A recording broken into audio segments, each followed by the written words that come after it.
Hello, and welcome to Spotlight, the official podcast of Grapple. I'm Benno. I'm JP. And I'm Matty. I tried to change that intro last week and I forgot it already, week 2. Professional podcasters, punctual podcasters, we are here for another Spotlight. Matty's joining us for the first bit of the show as we close off the year-end stuff and move into 2024. We're going to have some predictions coming up for the rest of the year. We're going to catch up on all the wrestling news and such. But yeah, how are we, lads? How's it going, Matt? We just finished your pre-show. Now your show. You are in charge of the Grapple pre-show.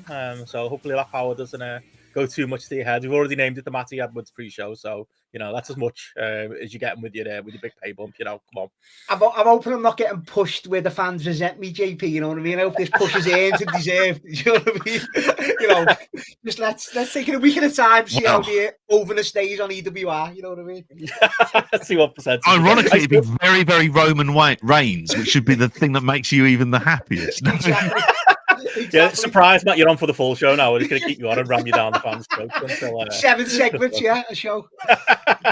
I still think, I think a wrestler. Maybe I'm like Tony Khan. I think a wrestler of those terms. You know, I'm like looking at you're just thinking about who's over and not. You're like, oh, he's about an 89. Yeah, he's about a 95. Oh yeah, CM Punk could do right now. He's about an 89. He's not quite making it to 90 yet, but maybe he'll get back to where he is. I think of all wrestling in those terms: technical skills, mic skills. Do wrestlers have the funds factor? Wasn't that one of the? You could check this out.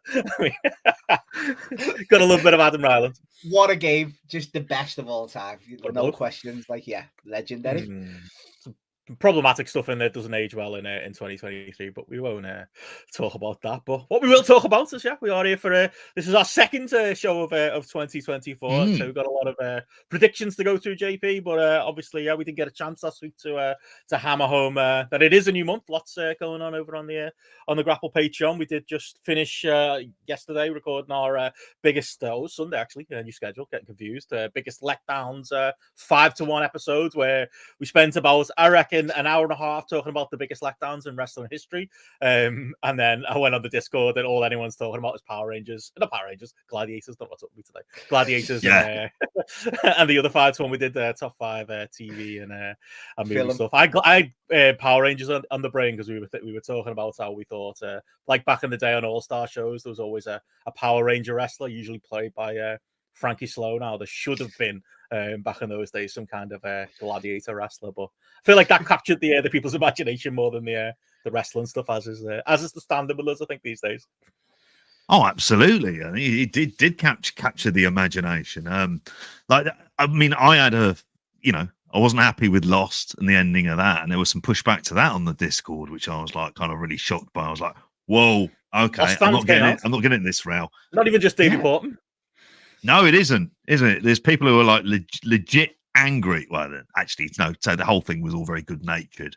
I was just rather shocked that anyone could think that way. It's like, okay, but everyone is entitled to their opinion. So I'm not, and it's hardly the hill I'm going to absolutely die on, even if I'm not budging from my view that the ending of Lost is terrible as well. I'm not frightened to say that out publicly. But yeah, we spoke about that. I mean, there was some cracking gladiator choices as well, and a lot of the kind of just the best. It's just amazing, wasn't it? Like, I honestly, I knew it was coming back, but I didn't realize it was next week. Is it on BBC? So I'm going to have to tune in now because I completely didn't watch any of the Sky One reboot. I didn't see, even though I know my man Aldous was on there, I didn't see none of that.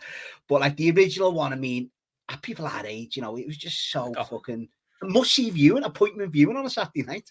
It really was. I didn't know it was coming back until you said on the 5-1, and we did I just gave an impromptu. Here's the 5 I remember, and it was bringing, like I say, people like Hunter, who I thought, or Saracen seemed to be a big idol. Saracen's the man, the man, babyface. Not thought about it in years. Yeah, I didn't realize it was coming back. So yeah, same as you, I missed the last one, so maybe I'll have to try and get it in. But was there anything that came up in the conversation since, Matt? You said you missed off your 5-1. Did we nail it as far as top 5 gladiators and stuff? Yeah, I mean, 75% of us had Jet as number 1, didn't we? I mean, she's like the absolute, best of all time. Jet, legendary, and as JP said, doing well these days. JP, always good to hear, isn't it? Yeah, doing very well these days, and you know, what we had Warrior as well, didn't we, Benno? For like, just because of the fact that it was like a shoot off of the Ultimate Warrior, and we just thought, yeah, we're attaching to him because of the name, like, so. Just honestly, you know, Wolf got a mention, of course. You can't mention Gladiators without mentioning Wolf, can you? And I can't believe, here's another age one. Do you know how old Wolf is, boys? This can't be true. 71. I mean, it makes sense, but does it? But he was 41 in Gladiators. Yeah. DDP, mate. It's like going back to the Luke Littler conversation, isn't it? Because all our ideas of age are all skewed because, you know, Earthquake looked like he was 55 and on the verge of retirement and was actually 20, you know, in our hero years. This is kind of the reverse. Yeah, he did, to be fair, when you look back, he did look like a veteran, you know what I mean? He'd been on the scene a while, and I think he had wrestled, hadn't he, in his life at some point, and he learned the tricks of it. He was like that old veteran who hadn't ever left the territory kind of vibe. He was the Jake the Snake type thing. He wasn't the bodybuilder, was he? But he had all the personality and he had all the charisma. He wasn't he wasn't a warrior. He wasn't on the steg with the rest of them. But you know, he had the know-how. He had that veteran's eye for stuff. You know. I forgot to mention Panther, like someone mentioned in the chat there as well. Panther's a shout. Very good shout. John Fashion, who got no shouts either, JP. I'm sure he was a big hero in the Houlihan household. No, John Fashion. No, not really. He's a mental bastard. I mean, at the time, I won't lie, but I would have been more about Ulrika Jonsson than I would have been John Fashion. But the last thing I saw him on was when he got, we've spoken about it several times, that thing when he went off, because he has arthritis, and went off smoking weed in the States, and he drove around with Bobby George, one of the women from Birds of a Feather, and Pat Butcher. Again. That's a storm lineup, that JP. It was an awesome lineup. Christopher Biggins, he was there as well. Bobby George chucks a whitey, which isn't a line I'd ever thought I'd say as a child when watching him play the darts. But there you go. I didn't think I'd say the same thing about Pat Butcher, but she was all over that show. Like, but yes, names. Like that was the last time I saw him on there as well. Like, and a mental man.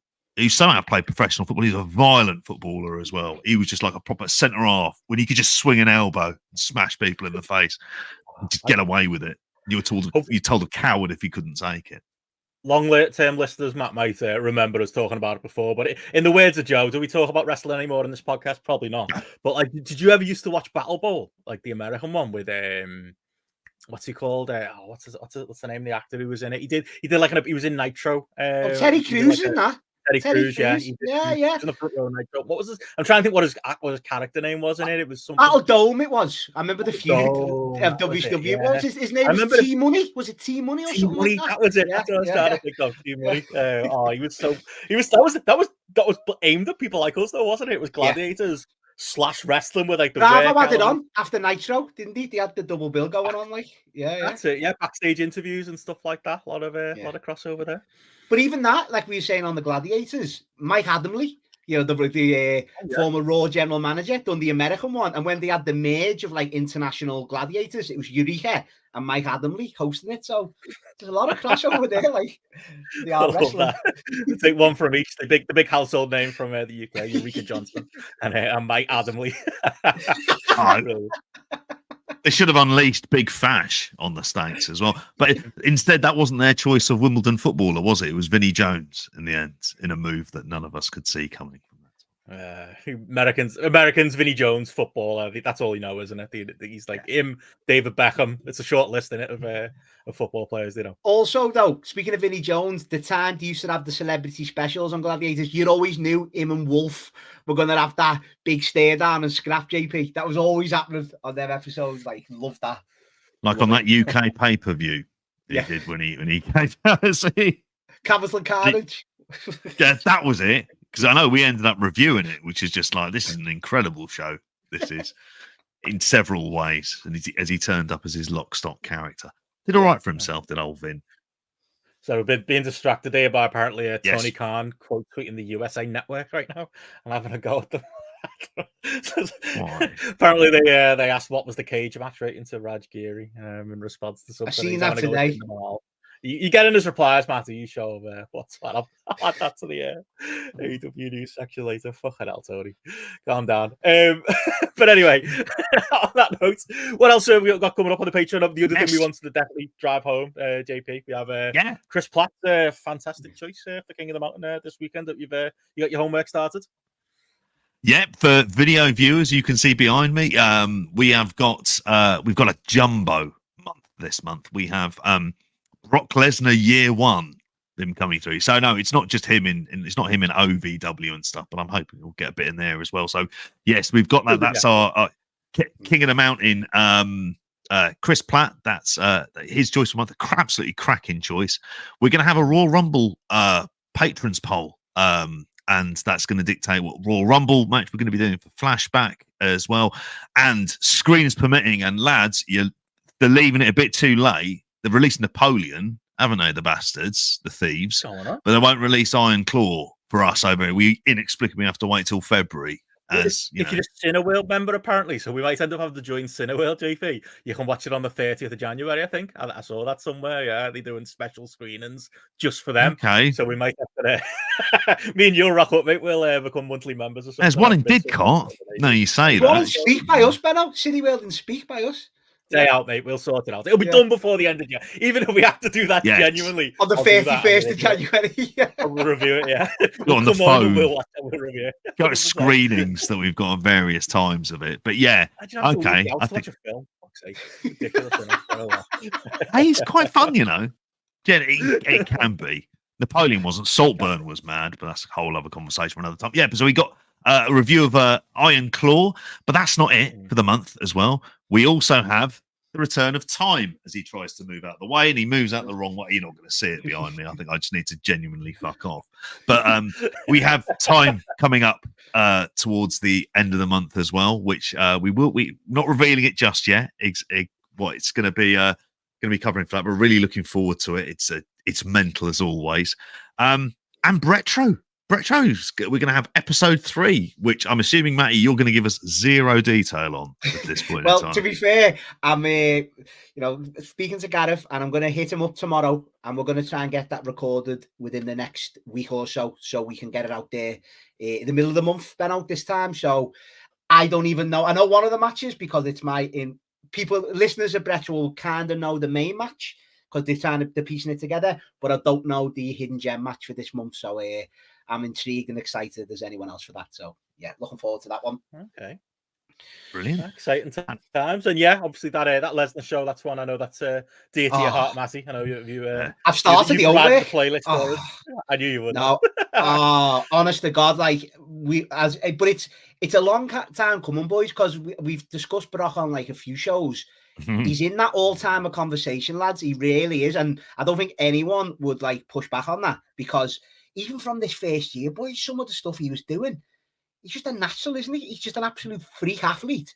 And some of the stuff I've watched, I forgot about, and some of the moves he was busting out and that, it's just unbelievable. And obviously putting Heyman with him helped them out an awful lot, JP, at the start. Yeah, they nailed him from that day one. I'm really looking forward to this as well, because he was like one of those things when he came through, like we've spoken about before. You think of the cast that was around him at that point in time, and he stood out in that field, and that's on his rookie year. That's an insane thing to think about. And you look at him today, he is an all-timer. I've been convinced. What is he? He's the king of the mixtape on here, which is the highest honor you can get in the game as well. Yeah. I'd also be remiss to mention as well, for just to finish off the plugs at this stage. Obviously, we've had the pre-show before we came on live here. We also have our weekend show, and we do our couple of daily updates. So, like, if you want all of this goodness, patreon.com/grapple, or become a YouTube member at youtube.com/@grapple. Why the @ is there, I don't know. Grammatically, and for my OCD, it doesn't like it, but them's the rules. That's YouTube for you. But yeah, everything there coming up on January. Throw up on the screen. Never too late. Maybe I'll do an cracking graphic, can I say as well there? Always, Mate, always worked hard top on that all one. the graphics. Always better. So for longer than I really should have on that one, but yeah, hopefully everyone enjoyed it. Feel a bit of magic of editing in that one to make that one work, but I'm not going to give the tricks of the trade away. But yeah, if you're not watching the video version, you can get that on YouTube for free as well to see what all the fuss is about. But on that note, we should get into everything we're going to be talking this week, and yeah. Start off with, as rightly Ewan has put in the chat, whoever had Tony Khan making a tit of himself on Twitter in there, whether it's likely or unlikely this year, might have had a winner already. But we'll do a bit of a roundup of everything going on in AEW, WWE, New Japan, as well as some other bits and pieces that we've seen later. But we do always start the year with a bit of predictions. We didn't get a chance to do it at the tail end of last year, and as we are into January now, it's kind of now or never, but almost wholesale stealing the concept from John and Way. I was saying we used to do lightly unlikely on British Wrestling Experience, and then it ended up being like the spotlight thing, and then it ended up being, well, we don't do it about British wrestling anymore. So basically, we just stole John and Way's idea now. It's gone from being a cute little British version to just same thing. But we'll call our one 2024 predictions. Whether we're saying thumbs up, thumbs down, likely, unlikely, however you want to word it. What's the chances of shit or get off the pot? Yeah, I like that. Shit or get off the pot. That could be the title for this segment. But yeah, shit is going to happen and get off the pot is not happen. I think there's anyone got any bold ones do you want to throw out there? AEW goes out of business. Matty's going to throw in there. Tony Khan gets arrested. I don't want it to go out of business, Bill. I genuinely don't. I enjoy all the shit that happens with it, so I don't want it to go out of business. Do WWE, I don't know, do a third night of WrestleMania? Who knows? More of the same this year, I'm expecting, JP. Hopefully Tony Khan pulls it out and gets off Twitter, and we can spend more of this year's year-end awards celebrating all these great predictions we've got for AEW in 2024. How about Tony Khan sleeps 8 hours for one night this That won't year? happen. How about that as a potential thing that could be happening? I can't talk, but yeah, that would help, wouldn't it? Well, yeah, we got a few from our patrons that they've thrown in as potential ones, and we'll pick out some of our favorites. Try and get through as many as we can. So let's start our prediction for 2024. Chris Elliott was first in. He says AEW and WWE will crown hometown heroes as world champions on back-to-back weekends with Ospreay at All In and Gunther at Bash in Berlin. What do you reckon? Can that happen? Likely or unlikely? I'd say likely to that. I'm jumping in. I think that's a good shout. I think so. Is that shit? That is, isn't it? Yeah, that's shit. Then shit's gonna happen. I think Ospreay's 1,000%, isn't it? I think that's in, and then I think Gunther can win the Seth world title, not the proper one, but he'll win a world title. That's a good. I think very likely there. I could see them both happening, whether it's back-to-back weekends and it's All In and Bash in Berlin. Maybe. It's the right place to do both of them, isn't it? I know Gunther winning the world title rather than the WWE title. I think I could see that being more likely than unlikely with the other one, or more shit. Or get after. It's not going to work. It's just likely unlikely. Another one. RN, the builder and card for all. This is Ramen. The building card for All In 2024. We botched an underwhelming similar to All In 2023. Which kind of ties in with some of the ones we got in the chat there. Tony delegates anything, Steph says. Tony checks into rehab. Andy Ryan says there in the chat, but we'll keep to All In, JP. Libelous already. I think, okay. So I'm going to say, I agree with that. I think in the end, it will be botched. He'll have some ideas. There'll be some injuries. People will throw some strops. And then he'll end up, shit will go fucking mad. You watch it happen. I can just see it happening. And someone else will kick off, I don't know, the Bucks or whatever. And it will just be like, I have a feeling that in his head now, we're going to do X, Y, and Z. And there'll be reasons why those things don't end up happening. And we'll hear all about it afterwards from everyone who's in the know. So, yeah, I think it will be botched and underwhelmed. I think it will end up being botched and underwhelming, going, he's done it again. He's drawn a massive crowd. Why is he doing this? I think he might go out of his way not to, though, so much, JP. Like, it could happen, of course, what you said could happen, but I think he's going to go out of his way. I think he'll announce that Ospreay #1 contender match way ahead of time as well. So I think he'll have that nailed down. But maybe like some of the undercard matches, maybe. But I think he'll have his big matches done. Surely he's got to learn. He's got to learn from last year. I would hope so, but he doesn't seem like a man who learns from his lessons, though. And he seems like a man who's like, again, based on the conversation he's having on Twitter tonight, like it's you know, he's got his talking points. Look at the cage match number on this show. Like, look at how great our pay-per-views are. Look at the all-in number from last year, and everything is just always deflection. I don't think he's really taken on board much of the critique from last year. I think it's going to be a similar thing this year. I think we're going to be having very similar conversations, which brings me to Chris Elliott's other one. All in 2024 ticket sales, will it be within 10K of last year? What do you reckon? That's one for you, JP, I reckon. Thoughts on that? Within 10K is quite broad, because even I'm more of a I don't know. I've been a pessimist, and then I've been positive, and then I've gone back to being a pessimist again. I'd say likely on that one. I'd say thumbs up. See, I've said the whole time it'd be 65. Which, without getting into arguments involving Brent Borough Council, like into 81,000 is the number, we'll just say, for argument's fucking sake. All right. Are they going to do that? I mean, obviously, there's not much in it. So it's a very kind of like, I softly disagree with it. Like, that's where I would be with it. I'll say unlikely, but I don't think there'll be much in it. And if it does do within 10K, it'll be there. The thing I'd just be almost certain about is it's not going to repeat the same number. I don't see some like kind of massive spike in it. There'll be little spikes along the way, potentially, if he's done promotion and planning. And I don't know, it's a lottery because he probably wants to do it himself, because that's just how he goes. In terms of him delegating, that's very unlikely. I'm just going to say that as well. I think, like we said on the post show, though, the fact that they've got in early and the fact that the promotion has started, that is, I say Tony Khan doesn't listen to criticism. That is one thing where they have, you know, done better than last year and answered the critics like us, and I've done way better early than I would have ever guessed. I'm going to be bullish. I'm going to go likely. Any guess on it, Matt? I'm with JP. I think it just misses. Still does between 60 and 65. So it just misses that 10K mark. But I think it's going to do a big number, like, definitely. Yeah, a couple of CM Punk ones. Gamba Kufu on the Discord. CM Punk to miss a major title match or vacate a belt due to injury, and we'll follow up with Paul Goose's one. Is CM Punk still going to be in WWE by the end of the year? Which of those two is more likely? Is probably a good one, isn't it? Yeah. Him being there is more likely, and that shouldn't be the case. Yeah. Connor's got another one. That Punk leaves WWE or is fired. Like, we can kind of do these as a job lot. Is it going to end badly with Punk, and how? That's kind of the question, isn't it? Like, I'm trying to give him the benefit of the doubt here, though. Genuinely am. I think he's surely got to have like just reined it all in. But as I say, it only takes someone to say the wrong thing or do the wrong thing in a match or something, doesn't it, to set him off? But I don't know. I hope so anyway. I hope he stays around. But as JP says, I think the injury one, JP, might happen before like him actually leaving the company. So, yeah. My prediction is he's out of those three possible scenarios. He's still there, but absolutely that. Yeah, something happened where he's injured.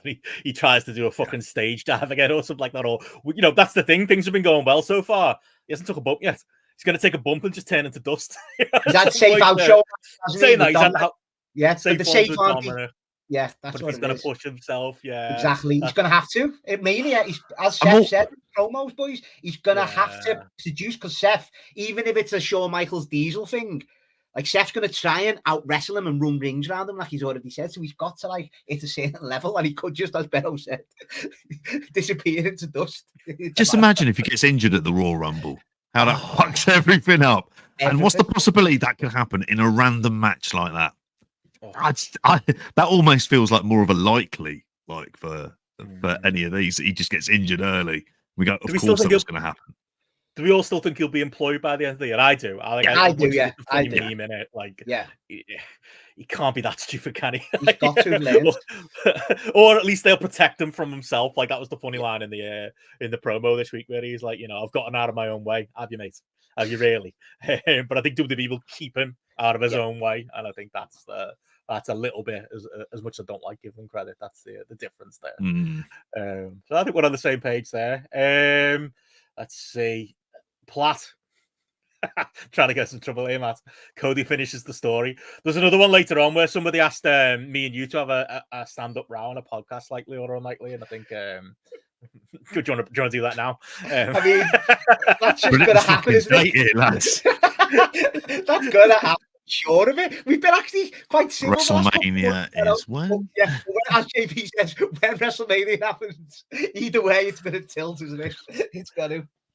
Do you think Cody's going to finish the story genuinely? Like, do you think it's? We haven't spoken about that, have we? And I was going to save it for Royal Rumble because it's come up now. I'm leaning towards. I keep listening and to different podcasts and interviews. One day I'm thinking, yeah, Cody's going to finish it at WrestleMania. Then I'm thinking, but it's The Rock, isn't it? Like we alluded to, it's a bigger star coming in. It's like that Goldberg one we were talking about on the 5-1. It's like you've got to put The Rock in because he's a bigger name. But then I'm thinking, look at the quarter hour. Look at what happened on Raw last week. Look at the number. Like I know where people don't like the numbers talk, but like that's why we talk numbers, in it. Like look at that. Australia like, though, Benno. I think that's just getting dismissed. But I think that could happen. I'm a dismisser of it. 5 in the morning. But Ben, I know Rock doesn't need the money, but they were like trying to get Rock a couple of months ago as like part of why they bid for him basically and stuff like that, isn't he? So reports you hear. So I'm not ruling that one out, but obviously if it doesn't happen at Australia, then it is Rock and Roman at WrestleMania. So Cody's not finishing nothing. Maybe it's a WrestleMania 41. Almost like they should have done it last year, isn't it? But anywho, I think. Yeah, I don't have a likely or unlikely. I have a fit. My answer is 50-50. What do you think, JP, as the outsider in this debate we always have? Half versus head. I think I'm going to go. Do you know? I'm just going to say it might just be being contrarian and going like the kind of different way. I think it's likely they finish the story with Cody. I do. For whatever reason, they do something else with The Rock.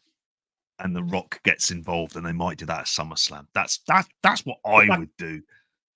The fact that they've gone early, as Andy says, if the Aussies chucked them a couple of million, the fact that The Rock threw that line in, I'm not even through the Rumble yet, makes me wonder whether it's coming sooner rather than later. That's the little bit of that's what I'm clinging on to, Matt. That's the case, and they are because my biggest case against is that it literally will be you're expecting. You know, I know we're used to it, but Americans getting up at 5 in the morning to watch a WWE review. I guess it's not a pay-per-view anymore, but like you put The Rock on a show that's almost buried at that time of night.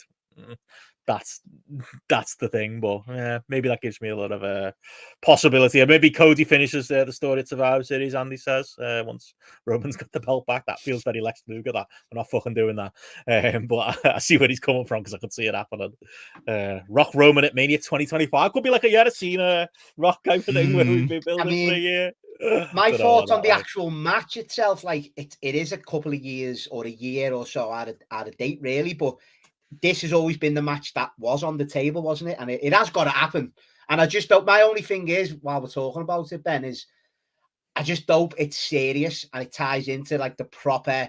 Go back to like the Bloodline a year ago where it's serious, it's about all that, and there's no arsing about, no comedy shit with The Rock. I just hope it's a deadly serious feud, being honest, and then I'll be happy. So if you're going to do that, it needs time, don't it? I mean, I know this is it. Yeah, you want to flesh that out, don't you? I'm so back and forth on this. It's hard, man.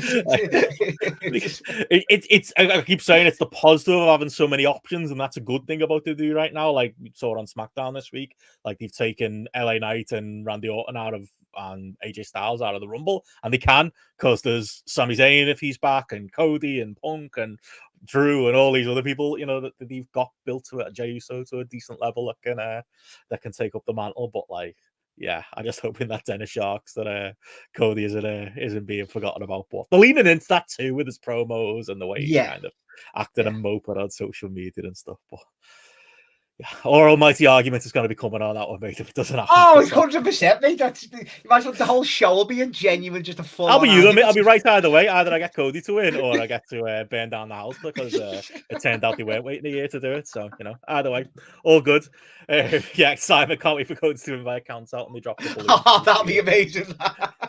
That's the only way you win. I'm winning this grapple civil war by hook or by crook. On a related note, Platt says, Roman beats Hogan's record. He's just trying to get us in trouble here.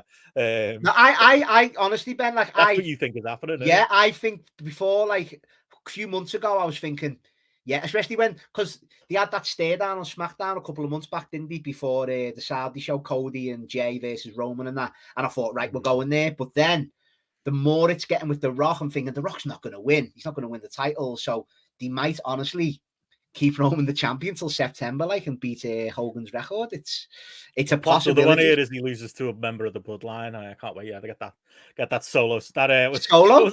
What was that group like that had like awards this week that everyone was ripping the piss out of? It was like the Golden Globes. No. Well, yeah, there was right. that too. It was some country's wrestling fan awards, and they had like worst wrestler of the year. And Solo Sikoa won every award. Solo won every negative award. Yeah, I've seen that. Yeah, I mean, he is crap. But, I mean, come on, Ben. I'm not the only one who thinks it either. I can tell you that for everyone thinks that. But anyway, we'll South see. Korea. Yeah, South Korea. I wonder whether I thought it was. What did he do? Pissed them off.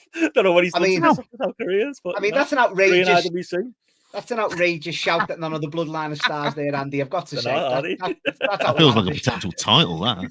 It's good because I can say that now because Jey Uso's not in the Bloodline, so I'm allowed to like Jey Uso. On Korean Spotlight, were they slagging him off all the time? They just fucking hate him. That's my other podcast. Mate. When I get that job, I'll be in South Korea on the beach. Can't wait. Kota Ibushi wrestles a second match in 2024. I would like to say I fucking hope not. That one. No. I think given all the reports and everything else, he seems fucked. Like, and I think there's a good chance that like he will end up knowing what he's like. He's a funny bastard, isn't he? So he'll end up taking all of the criticism really badly, and not coming back. That wouldn't surprise me.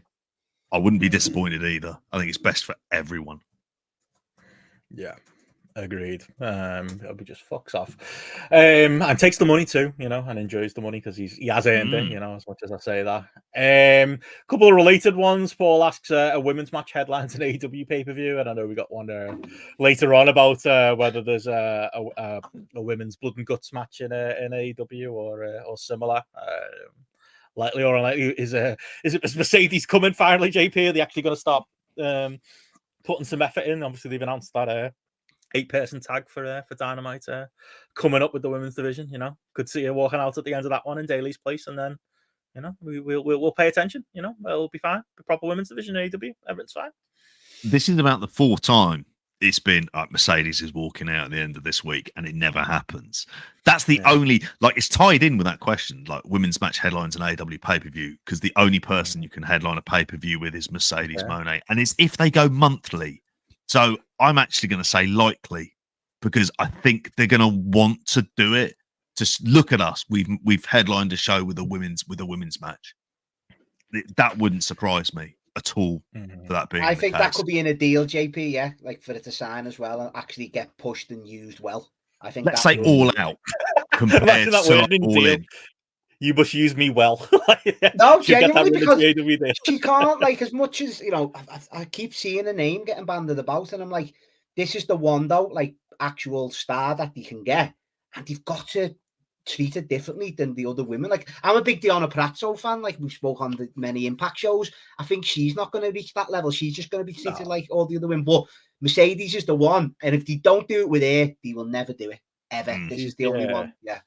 She's the CM Punk of women's wrestler, isn't she? Like, I think, she'll have a news title.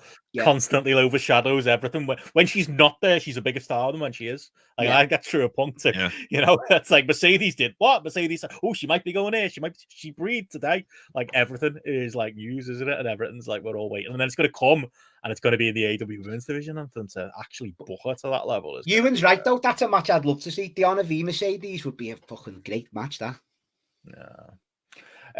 ROH get a TV or streaming deal outside of Honor Club. I'd say unlikely for that one. That's not happening. I mean, go on, JP. So I mean, I think it'll happen. Whether it's a pay deal, that'll be the other question. Do they get on a network TV? I don't know. Like, unless NXT does like great numbers for the CW or whatnot, but I don't think that's beyond the realms of possibility for that to happen. Like, I just don't think they're going to get a lot of money for it. But it's whether or not he can leverage it as part of his deal at the minute. Yeah. There's no reason to. Why does it still exist if this isn't the end game? Like, why are they still doing it in, in front of half empty arenas and stuff? Like, why, there's a reason the business plan has remained as it is, and it's not all incompetence. I think there's something to that. What else we got? Matty gets to the point where even he's had enough of the Bloodline saga. That I will answer that one for you, Matty. Unlikely. Zack Sabre Jr. wins the G1. Also, Zack Sabre Jr. finds his phone.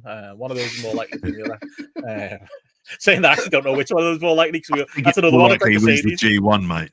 Yeah, and that's not happening either. There's no chance. I wouldn't be that surprised. Like, I honestly thought he was going to win it this year because I did think, that there comes a point where he seems really invested in them. There's no talk of him leaving, and he gets to scratch the AEW itch at the same time. And I think he's got no interest of WWE. So they view him as he's going to be the replacement for Will Ospreay as their top foreign star. I was going to say that the top foreign star. He speaks Japanese. Yeah. He ticks all of the boxes they want. He's been around and he's credible. I think it wouldn't surprise me if they went all in with him. Tony Khan steps down as Booker, kind of says. I mean, again, based on tonight, which I'm gathering the news, JP will be talking in a minute. Won't be his own choice, will it? If he does. But... I was going to say, I don't know how to delicately put this. Account, maybe. I honestly think that has been my prediction since the start of AEW. Something happens with Tony Khan where, to be charitable to what JP is saying, at some point he, I don't know, runs out of steam for reasons because Burns out, yeah, that's the nice way of putting it. Because of the fact that he's run the football team, an NFL team, and trying to run a wrestling company on the side, I worry, nights like tonight, you worry about him. That wouldn't shock me if that happens. I think you're right, JP. He's never going to step down. Don't even think it's going to be this year. But I don't think he's going to be running AEW forever. That's my brave prediction. At some point, real life is going to get the better of Tony Khan. And I don't know if you've got a better way of putting it, JP. Well, think of it this way. Jacksonville Jaguars were going to be in the playoffs and they completely collapsed and are out now. Now imagine if you see the bloke who's in charge of that and he's banging on about wrestling all the time. How fucking livid do you think they're going to be? And at some point, Fulham fans will be doing the same. And any honest case, JP, they fucking hate it. Most of them. It'll kick off, and there'll come a stage going, right, I'm not being funny. I know you really like wrestling, but here's an NFL team and here's a Premier League team, the two sort of richest leagues in world sport, and you've got a team in both. But instead, for inexplicable reasons, you're worried about how Red Velvet's being pushed. Mate, fucking sort it out. And I think at some point, I think this might be the year. I'll go in on that. I think it's likely to be like his last year that something ends up happening where he just has to step down. Well, can I just throw in out here? Sorry, did you see what Jimmy Jacobs said on Twitter? Where I'm an administrator. Twitter, I think he said in an interview. Oh, was it an interview? It was. Yeah, so you can't even blame him for the shit stuff with MJF and that because he's just saying it with him. I think he's been selective with how he's wording that. I think he's got a worker. Yeah, what is it? Chris Elliott says here, yeah, Tony live tweeting Wrestle Kingdom while there's a fucking transfer window going on. Oh, well, the NFL's he's going on. I do absolutely believe that he thinks he has the final say, and Jimmy Jacobs isn't strictly booking, but he's probably got influence over it. But it is always Tony who's got the last say on anything that goes on. Mate, if someone says Yao Polina, and Fulham fans are sedate at the best of times. They're not they haven't got that hardcore kind of savage element to their fan base, unless there's something I've completely missed with Fulham fans over the years. And see them at away games at Arsenal, they behave perfectly fine. Generally get a result, the bastards. But at some stage, it'll be like Raul Jimenez gets injured and we haven't bought a striker. We haven't replaced Mitrovic at all. It's those kind of things that people will be kicking off at. And he's an easy scapegoat for it as well, isn't it? If you're frustrated that things aren't moving on the way that you want them to, he'll kick off about it. And, he should just get the TV deal and go, right, that's it. I've secured the long-term future of this company. What a way to bow out. Why do that, JP? When you can kick off on Twitter about apparently Hook's win-loss record, which is going on right now. I've just been set this For the love of here. Christ, A double standard. Hook with a 28-1 career record and a winning streak calls out the champ. A logical challenge sparks online outrage. Jinder has literally lost every single match he's in for the past year and immediately gets a title shot. Where is the rage? Hashtag AEW. He's gone. He's gone. He doesn't do this about Harry Wilson, does he? No. Like, what the is fuck? he doing? Like, I mean, we were going to talk about the Hook Joe match later, but I like slotted it here. JP will wrap up likely in a sec. But like, the thing with that is, it's like Samoa Joe's your world champion, and I believe in Samoa Joe, and I love Samoa Joe, and he's one of my favorite wrestlers of all time. But in AEW, he presented at a certain level, and even in the world title feud with MJF, presented at a certain level, was never the star of that feud, but won the belt. If you're going to do that, you need to get going with it. And yes, he's going to face people lower on the card, but I get the arguments. Like facing Hook right away does feel a little bit like a mid-card title match. Feels like this kid could be for the FTW title. Feels like it could be for the international. It doesn't scream world champion right out the gate, does it? We'll see what happens on Dynamite. But, and that's very different. And this is me saying it, Matthew, than Jinder Mahal being on Raw to be the man who gets squashed by The Rock in a punchline to a joke, which was, we've got a new ex-world champion coming out. Lol is Jinder. I mean... I know, like it's apples and oranges, isn't it? Like, I'll go to you first, JP. Like, it's like what, like two different conversations. Why do we have to have this out? And to be fair, we do hold AEW to a double standard. Is that not good? Is that not positive? Like, when AEW is held to a higher standard than WWE, Why does he want this debate? Why does he want this art? I don't understand. Like just the overall point he's trying to make. Why is he asked? Why is he bothered though? Why is he bothered for it? Like, it's these things that just make me more worried. I just sort of look at him and go, like, I feel like Gary Lineker in Italia 90 in the semi-final, and it's just like you're looking over at Paul Gascoigne, he's in blood, and you're just like, that face in it, JP. Yeah, you're pulling that face in the background, which would make for a great show image. Is Jinder Mahal in a title match, Matty? Like, have I missed something? Say again. Is Jinder Mahal doing a title match? Like, what have I missed? Yeah, Jinder's got a shot next week, but it is out the blue. But it's like, at least Seth's been built on being a fighting champion he's had matches against lower card people. Plus, there is a bit of history that didn't he beat Jinder for the NXT title as well? So there is actually a bit of storyline. Well, bit of history between them. It is. He's right in a way. It's out of nowhere, but at least Seth's, as you say, presented as that. Whereas Samoa Joe's coming off his big win, and he's just wrestling Hook. And yeah, I don't know. He just shouldn't be getting involved. He should just be. Let's delete all wrestling history, mate. I can't think of anything bigger story in wrestling than this. I think why have we wasted our time doing predictions since the start of the show, when really what we should have been talking about is this issue, because it's the issue that dominates wrestling, and a man who. Let's face it, on top of all the other jobs you mentioned, it should be trying to negotiate with always $1 billion deal for this professional wrestling company. And this is what he's doing out there as well, in what can only be described as, I'm trying to think of your man's name from Succession, because this is just exactly the kind of nonsense shit that he would do. Which one of the, Logan's son, eldest son, what's his name? The Roys. I always think of him as his mate, the one who has. Stewie. Yeah, Stewie. I was thinking he's Stewie to me more than him, but he's apparently. Sorry, I got distracted again because apparently he's tweeted at Eric Bischoff now, calling him a clown. Bischoff mentioned Mercedes, saying it won't move the needle one iota. Didn't he? He's basically just saying she's not going to help attendances or help nothing. So that's why he's probably going back at Bischoff. Oh no, this is new. Bischoff called him a clown for that tweet.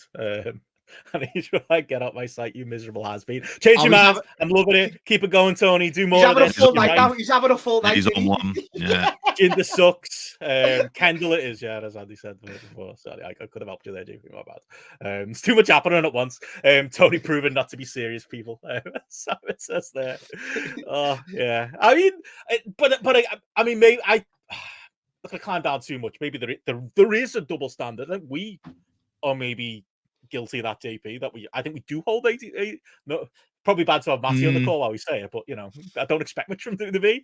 I expect better from AEW. You know, not if WWE are doing nonsensical title matches out of nowhere, which is something they haven't done too much of lately, but it's definitely in their locker and something they've been guilty of over years. Like, then you should be better than that, obviously. And I think part of being better at that means, you know, we expect better of you as well. So yeah, it's you know, you're winning by people criticizing you in the first place, kind of, I suppose, is the point I'm making. Right.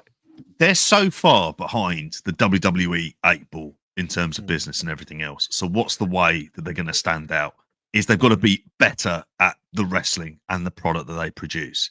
That's it. That's why they're held to the highest standards. Because if they produce a product that's similar to WWE, they'll lose. We've seen that, and it was called TNA. Like, that's what it was.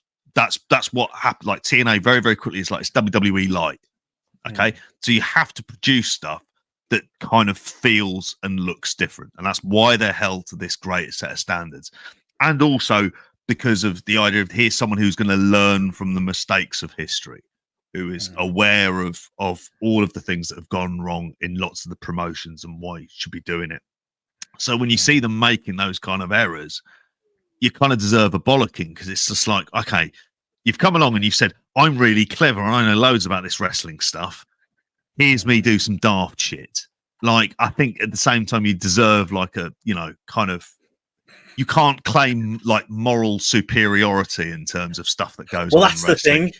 Using the phrase double standard at a time when, you know, like, got the Jericho thing still ongoing with nothing coming from AEW. Ric Flair appeared on Collision this week. That continues to rumble on, you know, and this is the promoter who, in similar tweet storms, went after WWE and Vince McMahon. You know what I mean? Like, I mean, if there's a double standard anyway, it's fucking there, isn't it? So that's probably the worst phrase to use in this situation. But we'll keep you updated. We didn't think we'd have much to talk about this week, JP. But between the likely and unlikely, and this will have breaking news coming overnight if Kendall keeps going with those Coca-Colas, knocking them back. See what happens as the night goes on. Here's a related one, Chris. There's a live Vince McMahon appearance on WWE TV, likely or unlikely this year.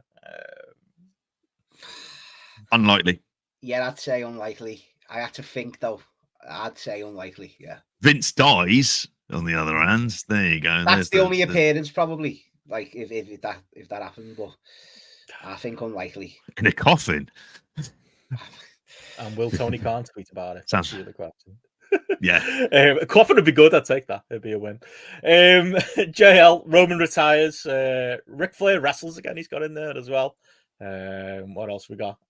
Hunter quits or leaves WWE. Shane returns at WrestleMania. We'll throw a few of these in. He's got a few listed there. Any of those float your boat, Max? See any of that happen? Hunter quitting or leaving WWE. Shane returning again. I think Shane's done in WWE now. We're not seeing him again this year. I don't know. I don't know. I mean, he could. I'd love them to do the exact same thing again this year, though, and he doesn't fuck his knee up. I mean, it would be funny if he done it again, but you know what I mean, don't you? You should just do it as if it never happened. But probably the Shane one, if anything, Benno. Obviously, Roman isn't going to retire this year. Ric Flair, as much as he'll want to wrestle, probably. No, surely they won't put him in there. And what was the other one? Triple H leaves.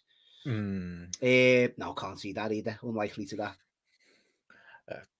Segundo Volante, throw a few at you, JP. Vince weasels his way back into head of creatives. Let's look at. So maybe he doesn't die, but he gets power back. I'll say unlikely for that one. I don't think that happens. Yeah, unlikely. We got a WWE wellness violation. Haven't had one of them in a good few years. Or Punk appears on a Saudi blood money show. Throw them three at you.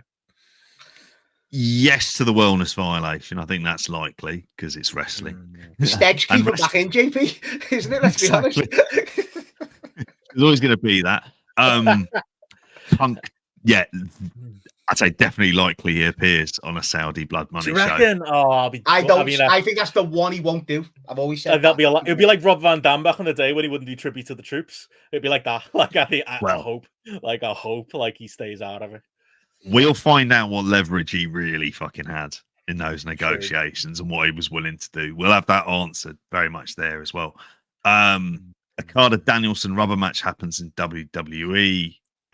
Unlikely. I know there was one in there about Okada going to WWE. I think that's likely. I think they're going to make like Do you think? Yeah.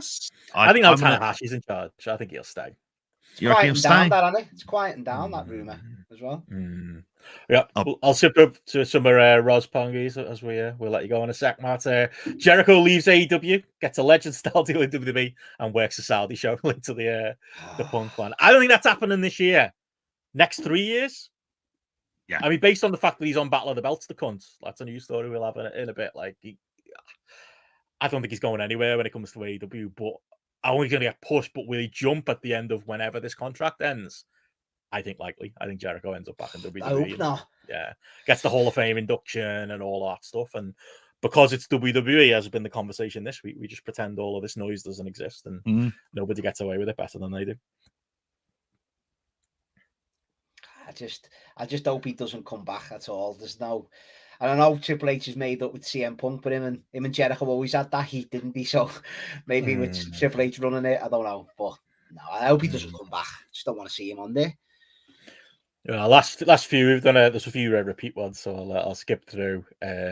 You and Ash, Mike Santana as a singles title run in AEW.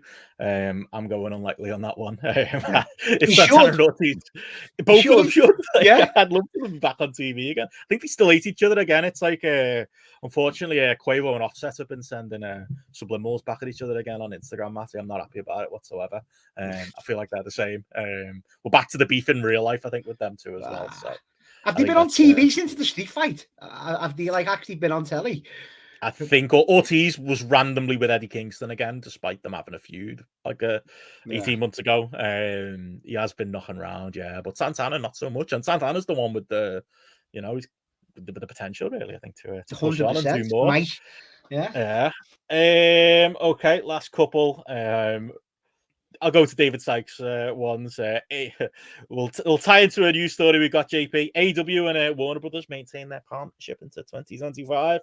I think, despite everything, likely, unless WWE get it, likely. I think they stay on. I think likely. I think there's some of the stuff that we'll end up talking about. What the talk of where Raw is going to go. And there's another, like, I'd have a prediction for 2024 in relation to that, but I won't go into it now. So I think ultimately likely, just because they are relatively cost efficient for the kind of numbers that they expect to do. And it's theirs. And they'll also have a cut of the pay-per-views and stuff. It'll be making enough money for them to feel like it's kind of like a worthwhile investment. And they'll do anything they ask them to do. Put on fucking Battle of the Belts and all sorts. They love that shit. This is the thing, and it might be like a different deal. It might be a reduced deal. It might be, I think they'll end up with a deal that everyone can say we won. Tony Khan can say we're getting more money, but it won't be as much money as they probably deserve for the hours of programming, and they get a deal because they get it on like a slightly discounted rate, probably after flirting with WWE. That's my prediction on it. I'll do one more each for each of us. I'll throw one in for me. Will Ospreay wins the AEW World Championship, 100% happening at All In. That's another one of David's ones. I do think that's going to happen this year. JP Shane asks, an episode of Bluey will reference WWE. If we get that final season, then yeah, they will do, definitely. Especially them in Perth. Like, I'm thinking there's a fair shout that they could do it. I'm just trying to think of the scenario. The dad's watching, like, basically dog style. Well, what would be dogs, but 1980s wrestlers going, like, and there'll be I'm trying to think of what life lesson there'll be other than winners don't do drugs. Like, that'd be the lesson that Bingo and Bluey need to learn out of that particular episode. Yeah, I think they'll reference WWE. Yeah. Oh, and on that note, David asks, Matty watches The Wire, likely or unlikely? Need to get you going, mate. What's going on? Oh, likely, yeah. I mean, I've been threatening this for a good 6 months to a year now after my Oz binge. That was probably back end of the 22 even, my Oz binge. So, yeah, I need to get The Wire going. I need to start some sort of TV show, boys. That was one of my New Year's resolutions. Can you believe it? And I haven't even got The Sopranos unopened. Watching films has been mine this year. Like, just to get back into the swing. Watch Killers of the Flower Moon at the weekend. Fucking hell, that was long. I was seeing you had about 1 million on your watch list on Letterboxd, Benno. You film for Oh, seeing that. okay. Keep track of it, yeah. Your activity was like boom, boom, boom, boom, boom. I haven't. I went through, and just added everything I want to see. But there's a couple I've seen. I'll be adding their ratings. Follow me on Letterboxd if you want to see them. 3 stars for Killers of the Flower Moon. It was good, but it wasn't worth almost 4 hours of my time. But hey, I'm a wrestling fan. I'm used to it. I've got Sopranos on Blu-ray box set with the wrapper still on, boys. I mean, that's like criminal to some people, isn't it? Like, should just be watching that. But also, get the money for that, mate. Put it on eBay. On Paramount Plus, which I've subscribed to, there's a deal on at the minute. Genuinely, boys, it hasn't got much on there, but what it's got is quality. Like Billions, I need to finish. That's on there. Oz is on there as well, JP, if you want to watch not the non-physical of it. You've got Deadwood, which you want to watch, and Yellowstone, which you really want to watch. So hopefully get some of them. But The Wire is near the top of the list. I've got to watch that. Got to. Well, people want more of that type of chat. The Matty Edwards show, or the pre-show, we don't know what it's called anymore, is over on the Patreon for everyone to check out. We said we'd keep you for the first 40 minutes of the show, Matt. We're nearly an hour, but we've been having fun. What we're going to do, we got to give Tony Khan a kick in as well before always there for that. But before we do let you go, mate, any last minute predictions? Anything else you want to say for 2024? I mean, not really. You know, I'm nervous, aren't I? Because the end of the reign could happen at WrestleMania, and I don't want that to happen. I want him to beat Hogan's record. So, yeah, I'm sure we will definitely. I'd rather the book and be good and logical myself, but you know, it's been solid. But we will talk when the time's right for all that. Let's keep it positive to start the year. And I always say, have a good rest of the show, but I want to hear the good, positive SmackDown reviews, boys, because there was 3 good wrestling matches on there. And even like you people won't actually believe that that's actually a thing. And I hope you back that up. There was 3 good matches, some good video packages, and pushing everything on towards the Royal Rumble. So I'm going to make telling us the opinions to fucking come out with before we get started. We're in Mania season, JP. We're on the road, and let's all sit back and just enjoy everything about it. So we'll do that in about 3 hours, mate. So yeah. Show notes to your friends. I do them for a reason. Yeah, they're right there. But anyway, boys, people in the chat, have a good one. See you soon. Cheers, mate. Ta-da. Good stuff. Well, yeah. On that note, JP, unless you've got any other predictions for the week, what's going on? I've got one. Oh, go on. Monday Night Raw won't be on Mondays when they're on the deal. I agree. I think if you're not a fan of it or you enjoy spotlights landing in your feeds on Wednesday mornings, we have pretty much said for most of the time spotlight's going to be Tuesdays now. It just makes sense with real life stuff, doesn't it? And JP's got no spinners to slap down and work and stuff. You know, there's all serious stuff at play, but it just works better. It makes a better show when we do it on Tuesdays. Gives us more lead and prep time. But like that might just go out the window. Yeah, that's a good likely unlikely because in like 2024 to 2025, I could absolutely see everything switching around, and it'd be like, fuck, we'll do the weekend show on a Tuesday because now Dynamite's on a fucking Monday and Raw's on a Wednesday and Smackdown's on fucking Sunday morning on Amazon, or it'll be Raw, won't it, rather than Smackdown. But you know what I mean? Like, I do think change is coming in that regard. I'd like it, just refresh things a little bit. I enjoy me Wednesday Dynamite. It's nice because it's in the middle of the week and it kind of feels like it breaks things up just a little bit. But yeah, Raw being on a Monday for this long, it'd be nice to have a little bit of a mix up. What's the ideal JP family schedule? Will make your life easier. Dynamite on Saturday night. No, I don't like Collision on a Saturday night. The amount of times I get caught by surprise that it's even on. Like I was up on Saturday night, and again it was like 20-2. I looked at our Discord. Oh fuck! Everyone's live tweeting Collision. That's on right now. To be fair, I did the same with SmackDown on Friday. It's possible.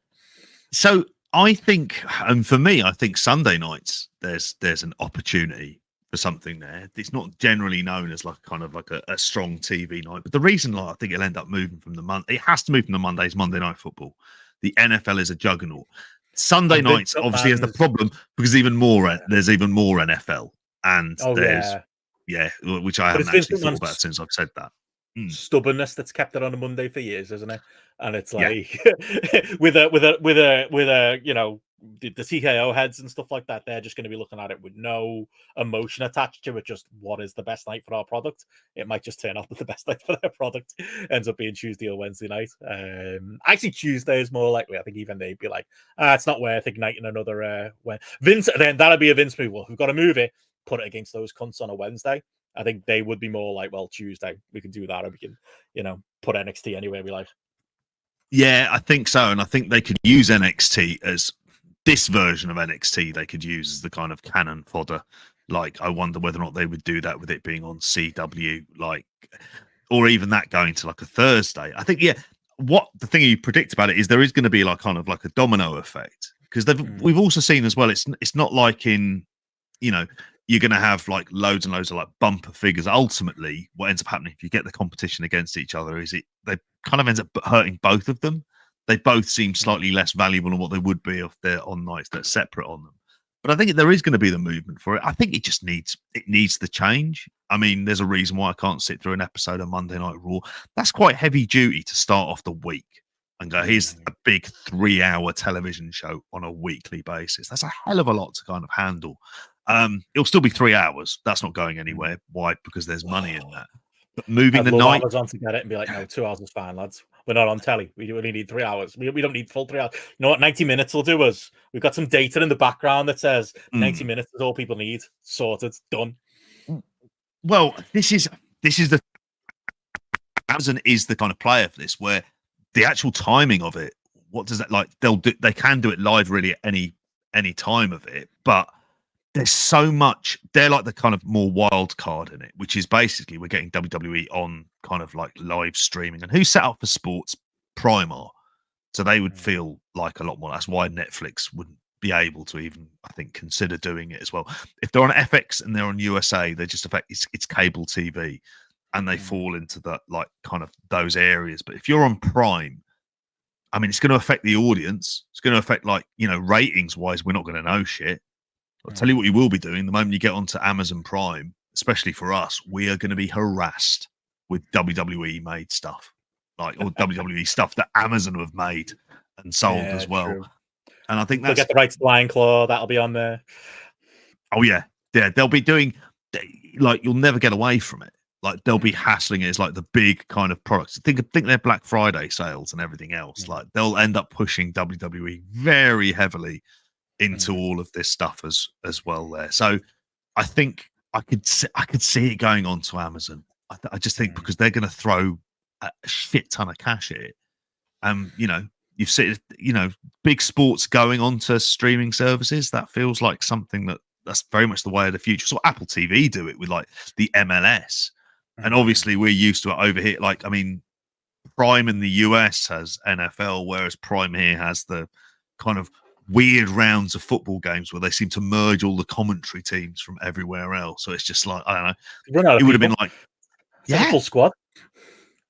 It's like the Terry Funk Memorial, the Terry Funk retirement show in Amarillo, isn't it? Where you can get everyone in, can't they? On Prime, can't they? It's just. And like I said on the news update yesterday, it's on the Patreon. Despite us all having to watch the games on Amazon, Andy Ogden still gets the goals before any of the rest of us, and he's in our group chat telling us who scored with the gigantic satellite that's attached to the back of his house. So you can start doing with that with Raw going forward. I mean, as you've talked about, do you want to hammer through the WWE stories first? Yeah. I don't think we'll spend much time on them. If you're after the AEW talk, it'll be in like 20 minutes. The show notes for a reason. Click along. I mention it because like I know you included in the show notes that we had more detail on Kevin Dunn leaving WWE, so we should talk about that. And more breaking news at press time that apparently he's already been replaced. JP, does this name ring any bells to you? I'm going to put you on the spot now. Media teacher JP, ever heard of Elite Fitting? The new head of media and production for WWE apparently was let go for undisclosed reasons, which. No speculation from me, but doesn't sound good.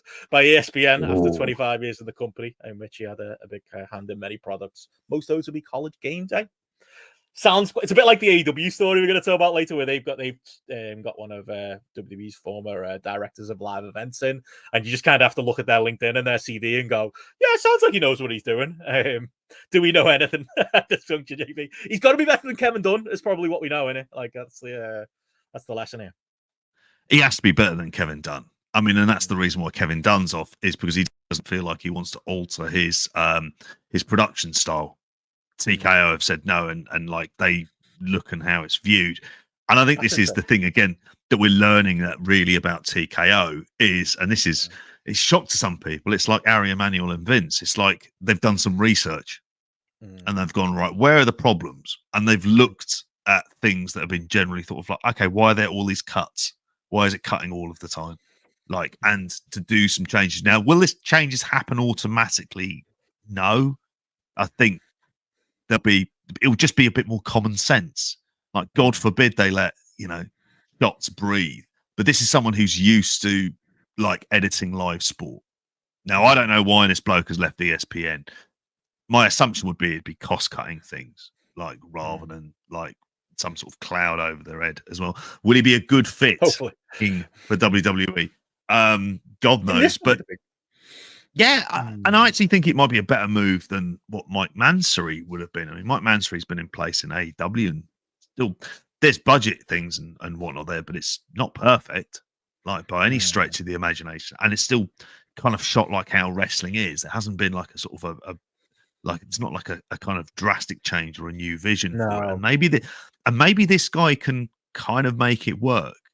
I mean, there's like a kind of a house style as well, but you look at UFC, when the fight is on, in the main, it just cuts to, they've got several cameramen around the ring and it just cuts between them. And it feels like a seamless flow. So when they're moving around the ring, and I wonder if we're going to kind of see some similar things here as well, where, and I think it needed to change in order to keep up. Like Kevin Dunn felt more and more like a relic of the 90s and Crash TV. And we're having this conversation in early 2024, which tells you everything you need to know about someone who really should have been, he was not fit for purpose in like the late 90s. As with anything, like we're gonna like, and it's like with Triple H, like Triple H took over WWE, and the changes, depending on how closely you paid attention, aren't that drastic. They're only really, if you're paying a lot of attention, you kind of see the differences to the Vince McMahon WWE, but he's still got a lot of those same habits still, but I think as our friends over the What Culture said, he lived under that Vince McMahon learning tree for a lot of years, so a lot of those Vince McMahon habits are still in him. R-Truth was on Raw randomly this week and continues to be embedded in this fucking Judgment Day story. Like, that's one of them where it's like, if I was heavy one of those people going, oh, WWE's great now, I'd be embarrassed for anyone to turn it on and see that. Like when they're trying to just watch Punk and Drew or something like that. But, gradual change, we'll give him credit for. It has started to come good. Maybe it's going to take years to break those bad habits. We used to get excited about NXT having all these students in production who are going to help and do all kinds of things and have all these great brand spanking new ideas. And it felt possible under Triple H and NXT, and it feels possible here, but it's going to take time for them to change it all. We'll go through the other quick WWE news I think first before the content of the shows, because JP actually watched a bit of Raw and SmackDown this week, and it more on WWE All Japan. Do you want to any comments on that? This is, I mean, in terms of the follow-up, I mean, this is obviously leading on from good old Charlie Dempsey's quite decent appearance in All Japan, where he wrestled Katsuhiko Nakajima in here as well. Well, it was Dave talking about it in Wrestling Observer Radio as well. He said that the partnership between them was well underway, as a deal was made between the promotions, but there are some who aren't sure about the relationship. That's what he said. Fightful said it's more of a wait and see, but the feeling is positive that that's going to be the case there. And, Dempsey was treated well. I don't know why they thought he wouldn't be. Like, Jesus Christ, they're not fucking morons in that way. And he doesn't seem like the kind of character who's going to be fucking around in Japan, like, or doing anything daft. There is talk of Stardom as well. And there is no deal. Haven't heard of any talks between the two. And that just, the Stardom one, I'm just like, I don't know. I think that's just people adding 2 and 2 and making 5. Would they like things to happen? Yeah, but it's Bushiroad. New Japan is a competitor. New Japan isn't working with WWE. All Japan is in a different financial position to New Japan in terms of its backers and stuff like that. So, like, that being the case, is it a case where they might be thinking, okay, we are open to working, so we're going to send some people over, rather than WWE becoming like a minority investor in All Japan, like, which is a nightmare scenario, because I don't think they'd get it. I mean, it's not at the risk of, the thing that they're doing though is competency with, say, a Vince and Vince's kind of edicts and the way that the company was being run, and those kind of like older heads you're always like, you could see things like NXT UK and whatnot weren't going to work. And you wonder whether or not if they learned the real lessons from that about why it didn't work. And that, you know, as evil as it is, they need to almost go in quite a slow, quite stealthy way. But then they did this, didn't they? As we spoke about in the letdowns in terms of the Cruiserweight Classic and having qualifying matches. And that's how this shit starts. And it doesn't end well. It never does. Not for the junior partner anyway. Never. It's very much like the Lib Dems working with the Conservatives in 2010, isn't it? It's just those vibes, isn't it? Like a wise man once said, read the fucking history book. Yeah, that was a good likely unlikely. Andy says here, will NXT Europe ever launch? I think we've had that in the likely unlikelies, Andy, for the last 2 years. We've given up doing likely unlikely on that one, but I'm gonna stick with what I said last year, which was I'm gonna stick with unlikely. Yeah, I think as well. I think they'll want to tour here more. I think that's how they'll view it. Is they'll just have NXT doing shows over here, and they'll have more like a SmackDown or Raw shows, whatever the fuck it is. I think you'll get more of that type of stuff. But it feels like they've got bigger things at stake, and NXT Europe and setting up might cost a lot. And you could see TKO just going, "You did this before and it didn't work. Why would we invest money in this again?" That's the thing in there. You're going to have these quite logical people going, "Sorry, you've got a track record of stuff." Like if TKO had been around and Vince had said, "Let's do the XFL," they'd gone, "Absolutely fucking not. You've proven you can't do this before. You're definitely not doing it again at the end." And there wouldn't be a conversation. So I think with something like an NXT Europe, that wouldn't happen. This kind of stuff by stealth, it's not costing them any money, is it? Not a bad thing. Send some people out to Japan when in doubt. It just feels vanity at the minute. Send Regal's son over, and then we'll see what else we do. Like, it doesn't even feel like it's a real thing at the minute. Yeah, before we get into the shows themselves, any other quick news? I know you wanted to note Trinity come back to WWE as well. Yeah, not really a surprise for it as well, but her contract is up at the end of, I think I don't know if it's up at the end of January, but it's certainly ending around January. This is from PW Insider saying this, and she is expected to go back to WWE. Surprise, surprise. She's finishing up with their Orlando tapings on January 19th and 20th. They've got pay-per-view, haven't they? Hard to Kill coming up with TNA. So, you know, you could see that being part of the old rebranding there as well. And she'll be back as Naomi. She'll be back involved in the bloodline as well. It kind of works perfectly, doesn't it? As this extra little bit of this as well. She's married to Jimmy, isn't she? I could be getting that in as well, you know, if he's available. Exactly. You know, yeah. Tamina Tangaloa can be part of the bloodline as well. Could make sense. When I saw that headline, I was like, oh, does that mean they're going to be getting? Is that like a way to get Mercedes? I still don't buy them until Mercedes turns up on Dynamite. I don't believe it.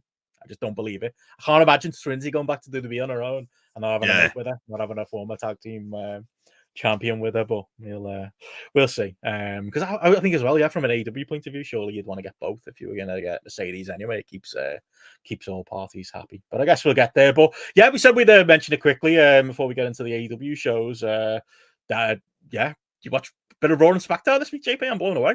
Shocking. You all right? Are you okay? Right. It was on. Yeah. Jesus. And it was just because on Sky. I hope you weren't watching it live. No. It's on at I want to say 9 o'clock in the morning on TNT Sports on the Saturday. So I was like, I'll put it on. So it's probably, again, an edited, slightly kiddie version. I was up. Vicky, I was letting, the lad was up early. It was like, this is on. I've been watching the A-League that was on before then as well, which I want to say, who won? Was it? Yeah, Melbourne City beat Melbourne Victory, in case you're curious. Couldn't tell you who the goal scorer is. I'm out of the loop with it as well. The Adam Lafondre years have gone. Yeah, exactly. Which one's in Melbourne? Which one's the? Well, I guess the one with the M in it is the Melbourne one. Yeah, I don't really know. It's the outside. There's MacArthur FC as well, who aren't far away from there. I think it is. He says as a man who's never been to Australia. But anyway, there you go. But I ended up watching SmackDown. And I say this, it was on, and I was a bit like, oh, okay, this is I kind of switched out of some bits of it, but Matty mentioned it earlier on in the show in terms of decent enough matches. I certainly thought the main event, which had Randy Orton versus AJ Styles versus LA Knight in a number one contenders match. as a television match for the kind of stuff that they do, I thought it was kind of perfectly fine. I mean, AJ looks gigantic. It's really strange. He's wider than he is tall at this point. Yeah, it's really odd. It's like he's kind of looking like Rhino. Like if Rhino did some mad stuff, like he's having that kind of like look to him. It's really quite weird for it. And I didn't expect them. That's all it is. Big fry ups every morning. I was watching it just going, all right, Randy Orton will win and that'll kill all of this stone dead then, just exactly what I'd expect it to be. But no, like it was perfectly decent there as well. And it was all happened like they had the bloodline run in. So that's set up a 4-way for the Royal Rumble, which is, I kind of wondered why they moved away from the Randy Orton thing, which they seem so set on. That seems like a kind of, whether or not it's the idea of trying to protect Randy Orton, because you can have AJ lose that kind of makes no odds. But again, a thoroughly decent match. Yeah, Tyler Bate on SmackDown, and now he's a member on SmackDown, and they're against Pretty Deadly. And I went, like, this is weird. And we've only waited 7 years for him to get. I think you made a point about this. Longer than The Rock's WWE career, longer than Steve Austin's WWF career, longer than Grapple Spotlight has been a thing. It's all there, mate.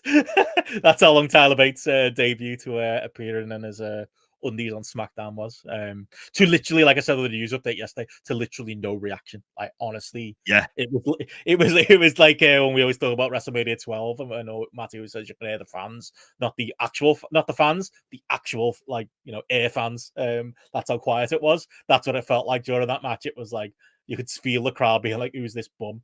And then they got an NXT UK offer match between him and Butch against a team I quite like him, Pretty Deadly. And I like Pete Dunne as well. I'd like to see him be Pete Dunne again. I assume the story's leaning in that direction, but it was just a bizarre watch to see that in the middle of an episode of SmackDown when I was having my breakfast on Saturday morning. The lads back together, Yeah, just didn't see that coming at all. And you're right. There wasn't much. I think most of the reaction came from me. I was like, what? Like, obviously didn't know any spoilers or anything else. It was on. I'd like no expectation.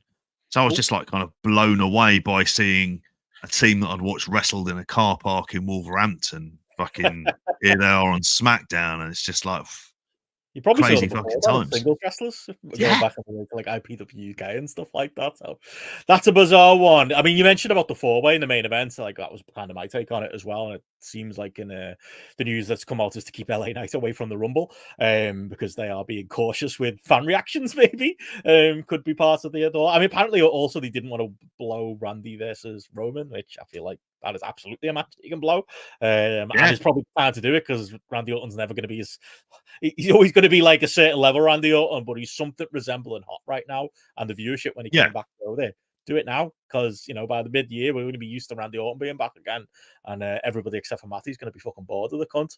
But I will say like that is an interesting note that like they feel like they can do that because, as I said earlier, they've got so many hot stars right now. They've got so many baby faces who are over.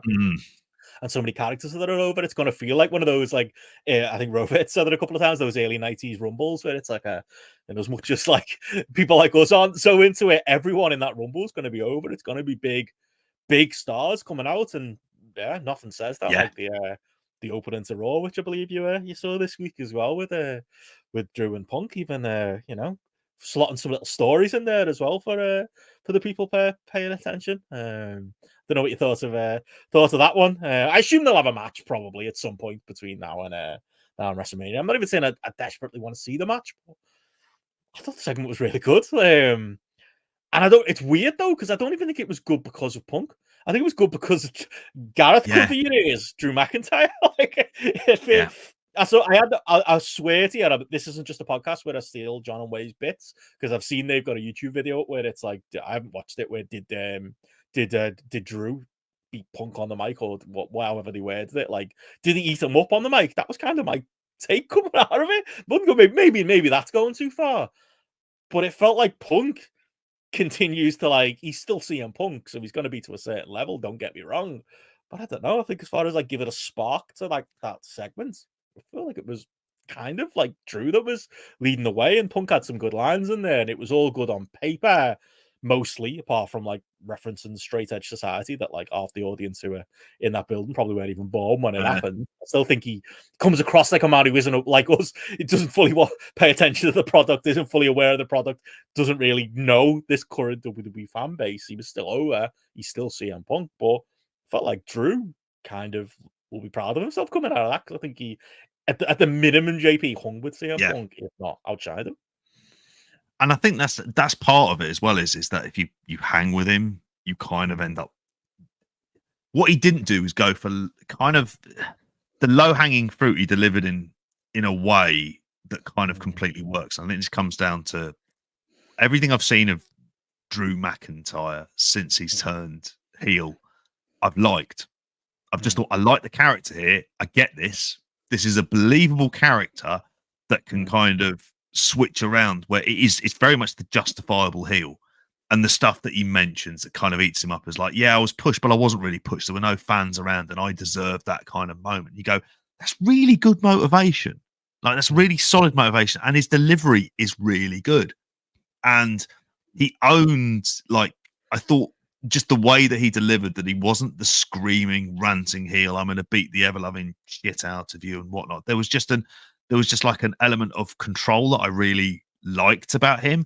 And he just like, even when he sort of threw him, well, it's inevitable, you're going to blow up anyway, aren't you, at some point? Like, he didn't go for just kind of like cheap insults, as we would have always assumed that people do, where they have to deliver zingers in response to CM Punk. It was actually someone that's like just going, what we're going to do is just have him maintain his character.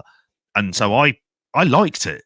I mean, and I thought CM Punk is still a rather neutered version of CM Punk on here. So I think that's the problem.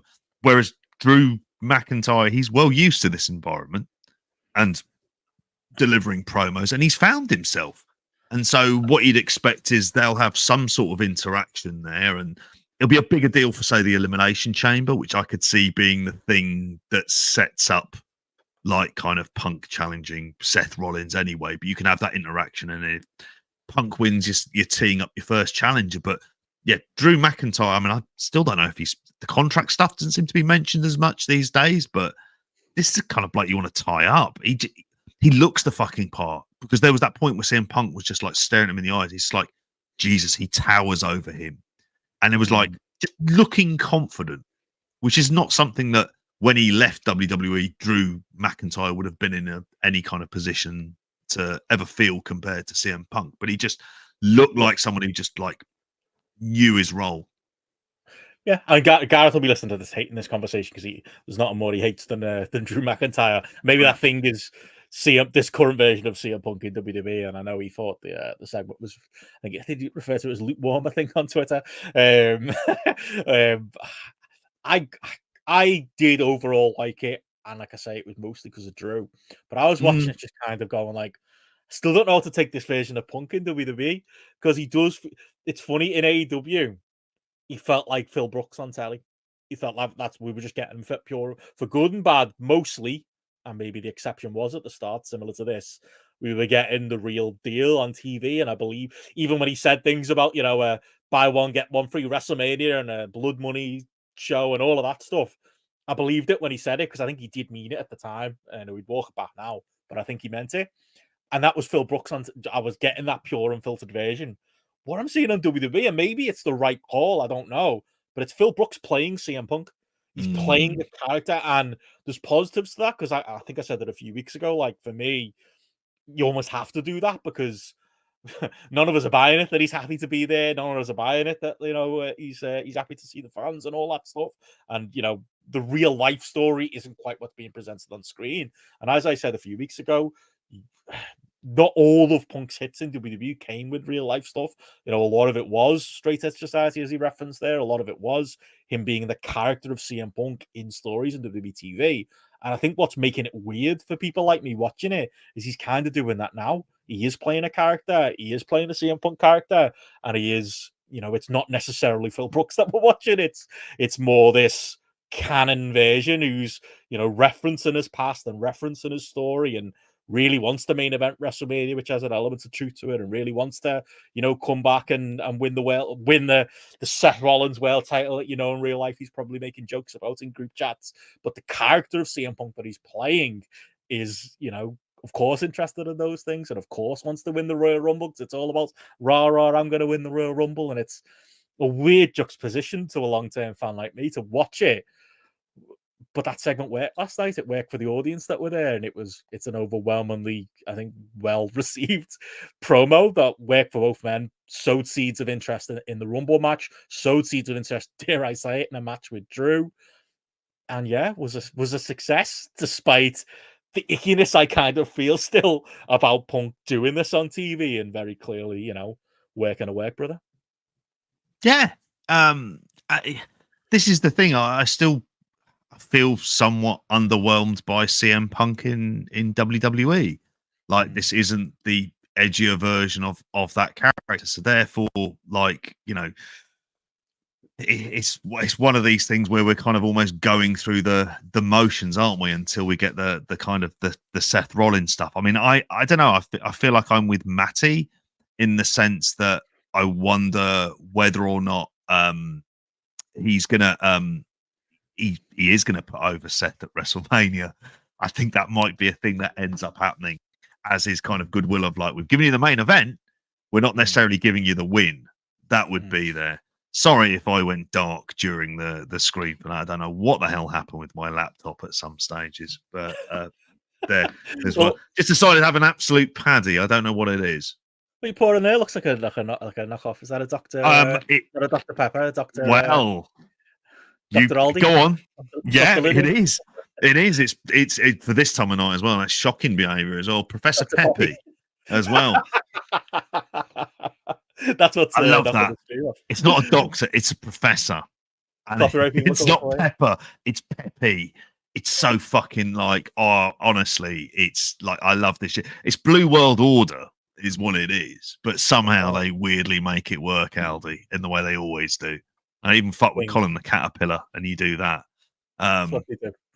Yeah. Well, to get us back on track. Yeah. Any other thoughts on Raw or SmackDown as we move on to AEW? There was nothing else to watch on Raw. Cody kept the dream alive for people like me, and the match was pretty bland with Shinsuke Nakamura. But yeah, watch the 15-minute Punk highlight, and that will do for seeing Raw. That was enough for me. SmackDown was easy background viewing this weekend. Yeah, your boys were back, Authors of Pain, with Paul Ellering, fresh off their latest crypto scandal. You still waiting for that show in Nottingham? Have you got your refund for your ticket yet? Eddie Sideburns is. Yeah, I think we're fucking hell, there'll be members of the roster backstage now at WWE who would genuinely book for that. Nia Jax being one of them, who'll be wanting their money off the Authors of Pain boys. I thought they were in hiding from Russian gangsters or whatever the story was. They fucking should be, but instead they're in a stable with Karrion Kross now. Okay, that feels like something they made up last week. I don't feel like this was in the plans for Karrion Kross when he was doing jobs about 3 weeks ago on SmackDown. Yeah, this is okay. We're going to somehow make this work. I mean, it was after so much talk of them turning up, and they are a couple of fucking, for what they want out of a tag team. AOP like kind of like look the part in a sense. The problem is that Karrion Kross is shit, and he's their leader, and therein lies the problem, isn't it? With all of this stuff. Oh no, also shit. Paul Ellering, like, we just he's rubbish. He can barely never been good. He can barely that's the thing, and that it's like Triple H is just got like an affinity for him for whatever reason, and now Vince is gone. He's gonna wheel out the fucking Weekend at Bernie's version of Paul Ellering. Like, what are we doing? Like, it makes no sense as well. Why is he stood next to Scarlett? And just in general as well, you can tell Triple H has got this affinity for him.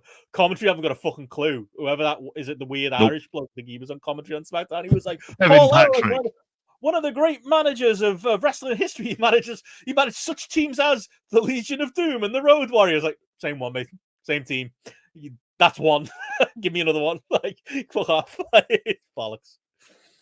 Yeah, exactly. I'd be more confident if Kevin Patrick was going through what was happening in terms of the Munster Hurling Championship than I would do with him talking about fucking Paul Ellering. Like, he was just. I never got it. Like, he wasn't the draw when it came to, like, or even adding anything massively to the look of the Road Warriors. So for AOP, and there's always that suggestion of, like, I know he really runs their business. It's like, What does he do? He just pulls a face. That's all he does. He just pulls a face in the background. Like it's the weirdest of things. And him being there, it's just like, well, why would you bother? Wouldn't you just have like kind of Scarlet Bordeaux manage them? That would be the thing that makes the most sense if you are going to do it. It feels like an incredible waste of the Hurt business to get them dragged into a feud for this, which would then suggest there's not going to be anything too big going for on them for Mania. They are. Yeah, Bobby Lashley should be doing more. The Street Profits should be doing more. Like they should be kind of like the kind of faction that's kind of running wild against top guys. But it's just like fucking hell. Like it says a lot actually about the kind of depth that they are. That they're one of the few things where I thought they got Bobby Lashley right over the last couple of years, but seeing him tied up in there, the move was just like a sort of shitty F5 where he spins him around. Oh, Brock will be having words. Brock will be he will. By the left 5, I'm onto you, mate. You're not doing that again. Yeah, that's as. And then Karen Cross challenged him to an MMA fight, which would be funny. I would watch that all fucking day. I'm hoping Brock says, "Now I'm going to wrestle him. I'll wrestle him in Perth, and I'll tell you what I'm going to squash the fuck out of him. So I'm not going to give him a single thing because that bloke, the amount of fake MMA we saw him do, like it's ridiculous." I don't want them to release him because then he'll be on Bloodsport Mania weekend. I'd rather I'd mostly just rather he wasn't. Great transition here from WWE to AEW. JP as Jinder Mahal has apparently joined the X/Twitter flame war this evening. Quote tweeting Tony Khan and saying, "Who the fuck is Hook?" Monday Night Raw live on USA Network Monday 8 p.m. That's a good tweet. Good lad. Good lad. Jinder Mahal, he got a couple of wins this year. He's having he got a segment with The Rock. He might have won a flame war with Tony Khan there. Yeah, he didn't do anything wrong. Didn't do anything wrong at all. Like I don't blame him for doing that in the slightest. Like for that kind of response. What did he do wrong? Like in essence, I mean, he did his job for when he was with when he was in with The Rock and getting squashed. That was his job. He'll get squashed against Seth Rollins. Like, I don't know, maybe he'll get a comedy character out of the whole thing. But fair play, Jinder. I think that's the remark that Chris makes there, and that is the one that makes the most sense to me. Oh, there we go. We'll keep everybody updated as the flame war of 2024 continues over on Twitter right now. Fucking hell, Matty's just sent me a message on WhatsApp saying Jinder's had to go back on Twitter on Tony. He's also asked for a YouTube link. I'll send that over to him now.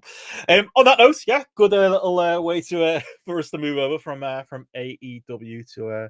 From WWE to Matters AEW. I covered Collision and Rampage. Not much to say about Rampage this week on the news update yesterday, but yeah, Collision this week was a show. I think the news coming out of AEW is probably more noteworthy this week. We'll probably go through the happenings on Collision relatively quickly. I do think cool to see Sting and Darby Allin against the Workhorsemen. Ever since the Workhorsemen have been in AEW, I think they've kind of been misused and underused, if anything. JP and yeah, the main job team of the week was probably what this was always going to be with Sting and Darby, but still nice to see them mixing it up and getting the jump on them at the start of the match. And yeah, they obviously Hook called out Joe on the show, which was the other more noteworthy thing we've kind of already covered, which has caused this tweet storm tonight. And FTR versus House of Black was the main event of Collision, which was very well received as well. I thought it was a strong match. I rewatched it again today. Better than maybe I enjoyed it live. Decent. If not like prime FTR early days of Collision, maybe level match. Maybe that's just because I'm not so into the House of Black and their goofy shenanigans standing tall at the end of the show. But yeah, what say you, JP? The weekend's AEW action as we head into Dynamite on Wednesday. So I didn't see Rampage, but Collision is always in the main. I kind of like. I enjoyed Collision, but then I think I say this every time I watch it. It's not always a program I'm excited to watch. I feel like I watch because I was like, okay, it's what's going to happen on here. Is there going to be like kind of like plot developments? And a lot of the times, to be honest with you, there isn't always a whole lot of like plot development that you get there as well. FTR, you kind of nailed FTR House of Black for me. Like, was it a good match? Yeah. Did I really care? No. Like, it was a good long match, but for a crowd like that in front of FTR, Bald's family, and the rest of it, you know, they love that shit and they kind of lap it up and like the version of what I would say about House of Black is the idea of Brody as the single star and Tommy Bellend and Buddy Matthews as the tag team. That's probably the way to go, like for this. And like, even if it's, you know, it's you know, booking by numbers for like whenever they do the 6-man with Garcia and what I imagine that'll be next week on there as well. It kind of did the job that it kind of had to do. And I mean, the other match I was going to mention on there, partly because I enjoyed it more than I thought I would do, was Trent Barretta and Eddie Kingston. I didn't think it was great. I never believed that Trent Barretta was winning, but in a sense, they got as much out of that match as I thought they were going to. And the fact that, you know, Trent was bleeding, I think kind of added a bit to it as well. And, you know, the crowd, the crowd kind of got into it. The problem is it's like these kind of matches, you should be doing this for like the international title. That's ultimately like the more interesting story. If you're going to do anything with Trent Barretta, have him go through and challenge like Orange Cassidy. That for me is like a much more kind of interesting story, dare I say it. I don't know if that's like whether I'm off on an island of it, because it's not like, it's just that Trent Barretta is not going to be like the guy. But if you're going to do anything with him, that's the only kind of storyline you can do with him in AEW that's going to end up meaning anything.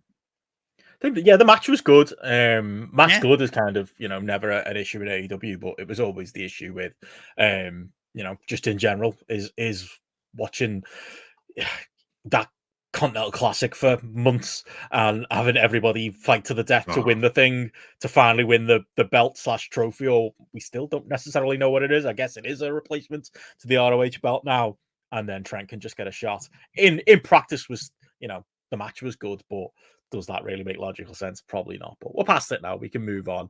I say that at a time, say about moving on. Taz has weighed in on the big debate, by the way, JP. Just type in "hook" in capital letters on Twitter this evening. That's the extent that Taz getting involved. Fucking hell. It's got to keep going. Relevant people, it says on my Twitter here on the right. I will not be following Jinder Mahal on Twitter. Although I'm happy that I'm not blocked by Taz anymore, actually. That's breaking news. I've been blocked by Taz for a while. Maybe, had a clean out of his am I logged into Grapple? Oh no, I'm logged in as myself. There you go, that's a win. Taz unblocked me. Maybe he just really wants to see one of my tweets one day, JP. I'll take it as a win. There you go. I think that's definitely the moral victory. And if good old New York Pete likes you, then I don't see any reason there's any issue with that whatsoever. I think that's cracking stuff. Maybe if you're listening, Taz, like you're doing in the main a generally decent job on commentary. It'll be hard fucking work though as well. So, you know, but I digress. A line that both me and him are familiar with saying.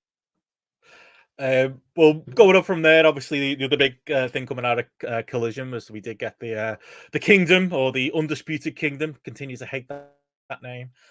Working a tag just as wrestlers in a ring with Roddy Strong in the corner, and it was just like, oh, right, this is the level of stable is. They got about the level of reaction that Tyler Bate got on SmackDown. It's going to be an uphill battle to present this slot as main eventers. I think the fact that as well that like Wardlow wasn't even there, I think hurt it. And I'm guessing going forward when it comes to Dynamite appearances, you're not going to get Adam Cole there every week as well, which again just makes this feel a lot like I don't know, but one of the many stables in AEW that we've had this conversation with before. All he needs is Stone Pathway to come out and be the manager, mate. Things on I don't know, it was fine, but it just felt immediately mid card for me. And yeah, we've got the Dynamite lineup for this week here as well.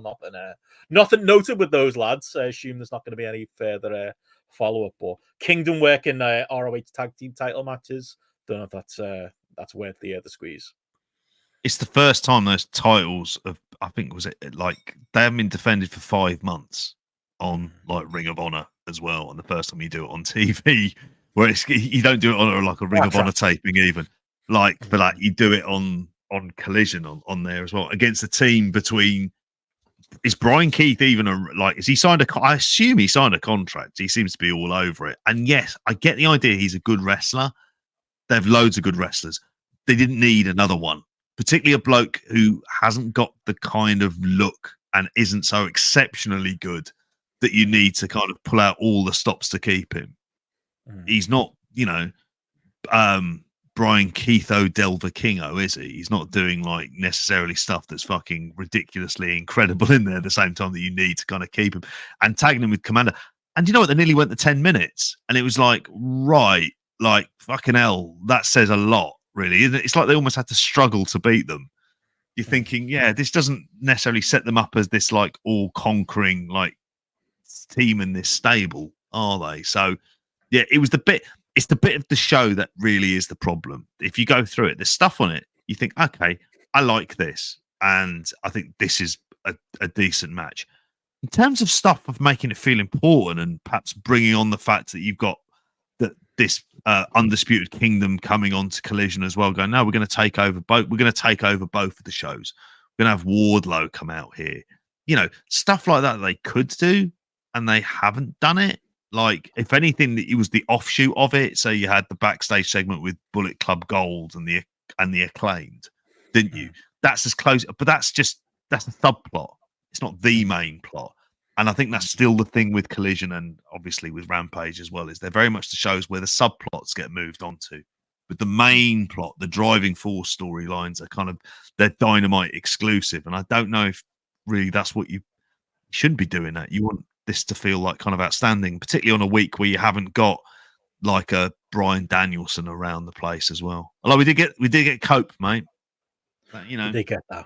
They get that at least, and yeah, I didn't make me necessarily excited to see too much more of him. In working with the young lads involving him, yeah. He's got it. Look, I enjoyed the Christian match. That's about as much as I want to really see out of Cope on. He's not Danielson. No. In wrestling all these young lads seems like a good idea. This is it in practice. And I read it was 6 minutes 37, and it felt longer than that. Definitely.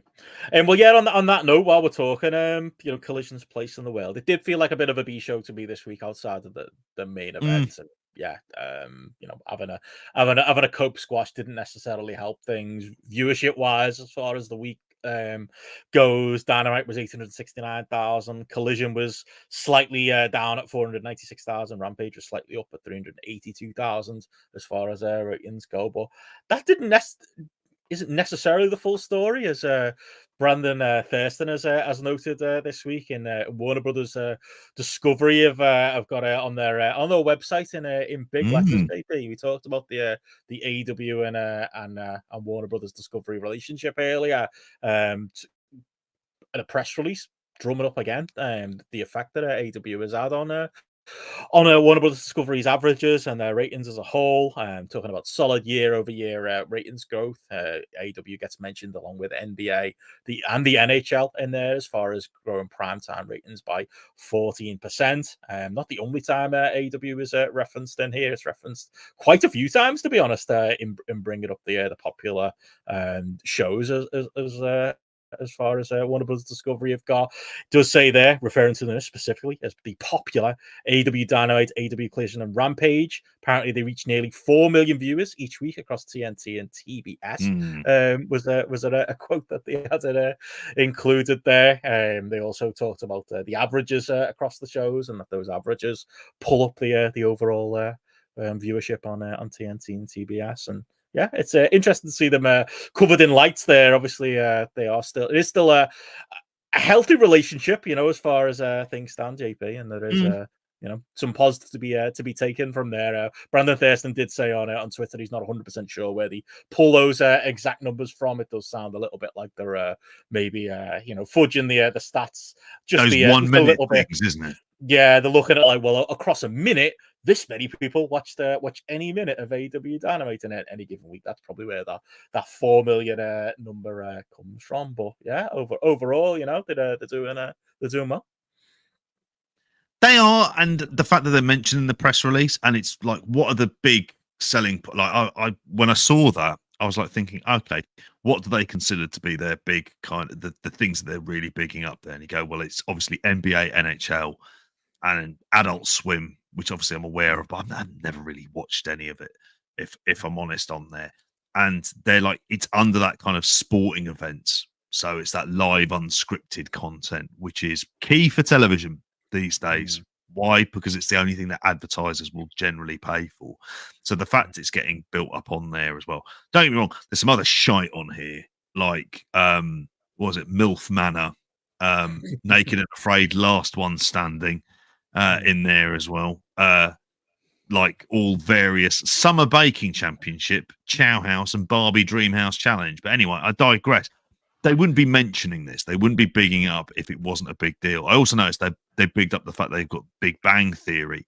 Well, what's on after Big Bang Theory? Dynamite. You wouldn't put something in that position if you didn't have confidence in it. This is why I suppose we answered on the likely, unlikely, saying, yeah, they'll flirt with WWE because it's the kind of only leverage they have. But ultimately, they do need AEW. They do need them to provide the kind of ratings that they're doing. It's whether or not do they feel it's affordable, and are they in a position. So I don't know if this merger with Paramount, which I haven't heard as much about on that as well. It's like, well, how's that going to affect the overall deal in there? So yeah, interesting. Apparently, they've also hired WWE's former regional director of live events, as we mentioned earlier with the WWE story. Again, your reaction to that might be immediately, another WWE guy, but I mean, people with experience in this field, it's hard to get if it's not an ex WWE guy. I guess we'll see. There was a bit of discussion about it on the Discord earlier, kind of looking at us again. We can only go by LinkedIn's on this type of stuff. Kosha Abe apparently is the name. Previously worked at WWE as the regional director of live events. Also worked with the Memphis Express. What's the AAF? Something football, I'm guessing. The Clemson Tigers he worked for as well. These feel made up. The Georgia State University, I know that one, and St. Louis as well. The Alliance of American Football League. Oh, okay. Is that like an XFL competitor? Yeah, somebody with experience in JP in Head mate, sports, by the looks of it. And presenting big scale live events. It's got to be better than getting a wrestler's wife to do it, surely. I mean, that's it. They need upgrades for all of these. These are the administrative roles that need to be filled. And I get the idea of getting WWE people in. I think when it comes to the live events thing, I'm going to go back to stuff that I banged on about, where don't just look at standard college and major sports arenas as the only places you can go to. Think of those kind of venues that might look cool on TV, that add something different, with maybe a hotter product, but you can film in a different way. I wonder whether or not this guy's going to be thinking outside of the box, because if he's working for WWE, they have a certain type of arena that they want, and he ticks that box. So it suggests that the strategy isn't to move away from that, which I don't know. It's just like, oh, okay, he might be a bit more organized on that front, but is he going to be thinking perhaps in a different way? And that's where I feel that they need to do. They need to have some, like, is this guy going to say, actually, here are some venues that are going to be cheaper for us to run and look a bit more different on TV. And yes, you can fit some LED screens in there, but we're not going to be able to go too berserk. And that might not be a bad thing for that product, for how it comes across on TV, particularly if you want to make it look different and feel different from a Raw. You know, to say, actually, look at this, look at this fucking hot 2,000 to 3,000 arena. They'll do, which would be like Daly's place, but they've only sold out half of the tickets for that one tonight. I've been enjoying the slightly different placements of the hard cam. That provides that makes things feel and look a little bit different on the shows. You can do little things like that to spruce up even the sparse arenas. But no, I do get your point. There is that. Apparently, Uncle Dax FTR has joined the fray, JP, as we continue to update on Jindigate. Have we passed the threshold now of this? So apparently he's replying to Manda Huber, who's, I can't really tell what's going on. I think she's telling everybody to shut up, and he's saying he doesn't see the problem. Yeah, it's continuing to rumble on over on X right now. It's a good night when Uncle Dax has got a whiskey in his hand and he's logging onto Twitter. We'll see what happens as this develops. But I was going to say more serious notes from AEW, a couple of other quick news stories before we run through what's going on this week and then get into the other stuff. They did announce on Collision that Bill and Ricky Starks are going to be facing Sammy Guevara and Chris Jericho on Battle of the Belts. Remember that show, mate? Battle of the Belts. We're back again. We're going to be previewing it on the weekend show. I think that says something that they weren't even in a half full Daily's place. They probably didn't want to send Jericho out there. We're getting the singles match on Dynamite this week, and the tag going to be taking place in Norfolk, Virginia, when everybody's probably already got home after a long Collision taping. Interesting way to react to stuff. I think as well the reason why it's a street fight is they'll just be fighting through the crowd or from the back into the arena, so they won't do the entrance and stuff like that. So it will just almost try and catch them off guard. You imagine he'll have been thinking all week, I'm doing this match. How am I going to get around doing it? How am I going to do it without there being kind of like abuse or getting booed during the song or anything along those lines? And this is what he's going to end up doing.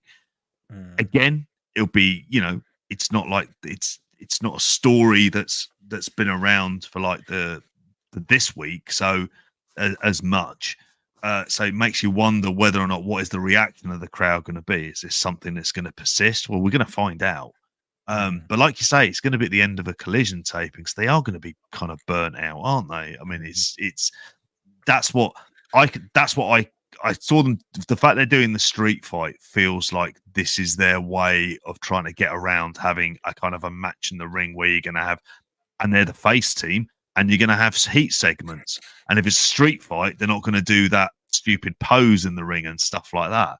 And this feels very much like a Jericho move for what is the best match for me, so I get the least grief. No, it's the best match. Best match to get Sammy Guevara over as a babyface finally. That's coming. This is going to be the week, JP. They're going to get it. No, the fucking no. Not based on that promo they had on Collision. Yeah, that's what it feels like. And it just, it's typical that this is where we are. We're just going to do a cloak and dagger and we're going to ease Jericho back on TV. I was very encouraged by the fact that the live audience, when the promo aired on Collision, you could audibly continue to hear boos. But again, this is Jericho. It's got Jericho's fingerprints all over it, just for the point that like nothing could fucking stop this tag team match from happening. Like Kenny Omega off dying, they replace him with now a babyface Sammy Guevara. Chris Jericho has like genuinely serious allegations in real life, gets booed out the building despite the fact he's allegedly a babyface. Now that can't stop things. And we're getting the match by hook or by crook, but maybe small mercy that it's on a battle of the belts that no fucker's gonna watch. But yeah, even just from a practical point of view, I don't know how they think they're gonna go forward. Do they think the boos and the negative reaction is gonna subside?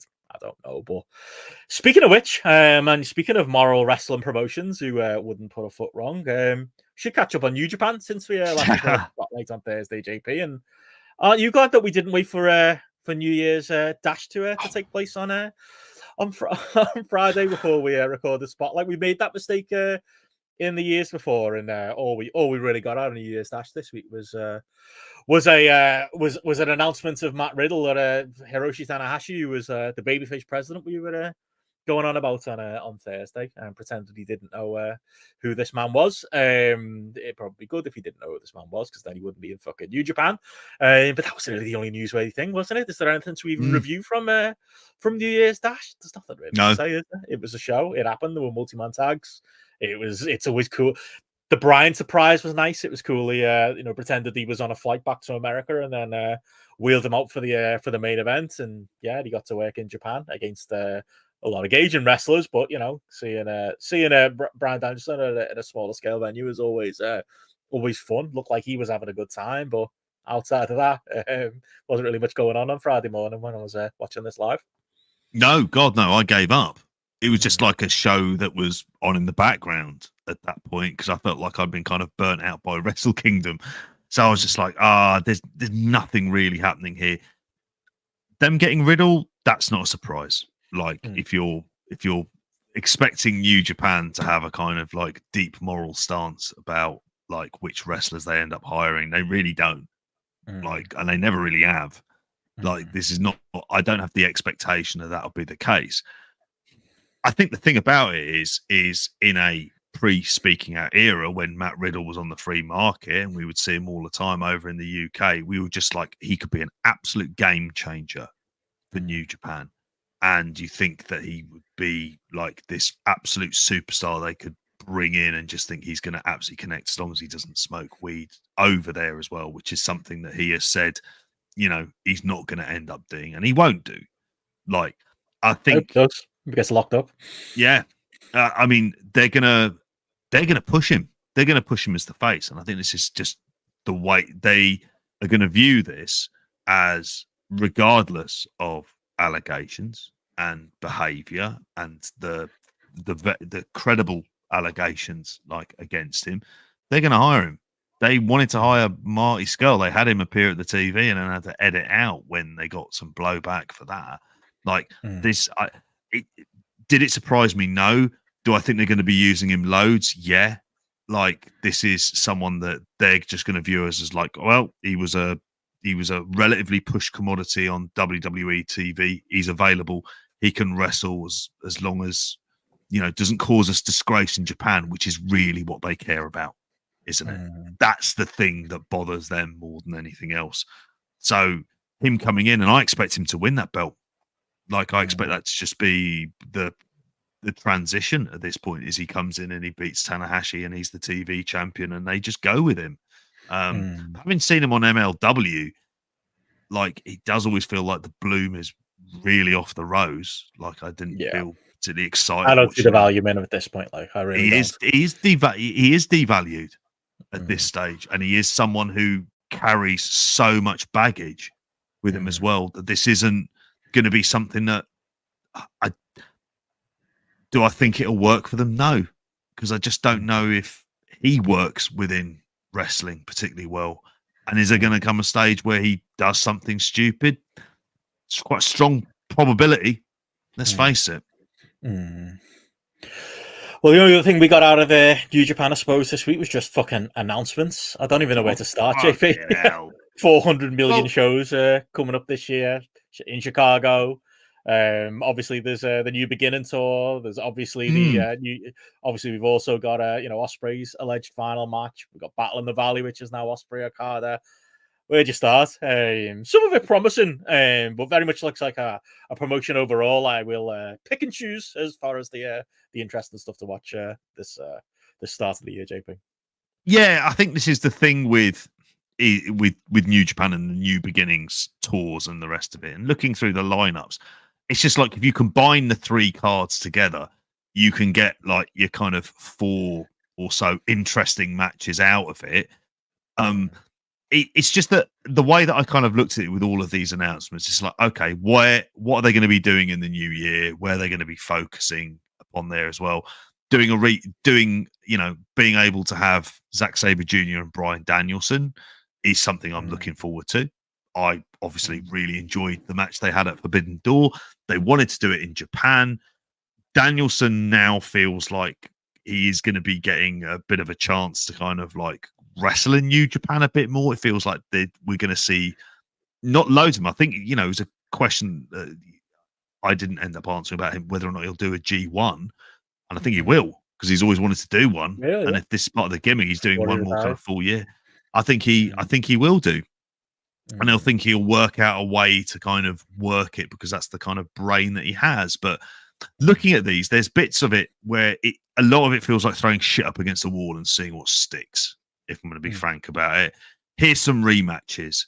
They're doing Naito and Sonata again, where I just don't know who really wants to see that. That's something that they're ending up doing. And that the Sapporo show is, it's another Yota Tsuji Yuya Uemura match. It looks like they're putting the Never title on Evil, which is just a fucking awful idea that they're doing in there as well. David Finlay versus Nick Nemeth, which I'm intrigued by. I do want to see, because it's just the novelty value of Dolph Ziggler out of WWE. The Ospreay last match being a steel cage match, I can't have to say of like for a way of him finishing up. That's a bit shit, frankly. A stable wars match. Weird, isn't it? Is he really finishing up either? Do you believe it? Is this like as many retirement? I know he's supposedly got his last European match coming up as well, which maybe I've bought into because I'm probably going to go to that. But like, it's weird though because it's not really what he said was going to happen. Kind of indicated he was going to be working both. I guess not. I guess this is the full-time retirement that we're getting here. I will say, I mean, of things on New Year's Dash, like the angle / match did come across relatively hot. To be honest, doing the angle was probably a better idea than the match. You know, a bit of blood, a bit of violence.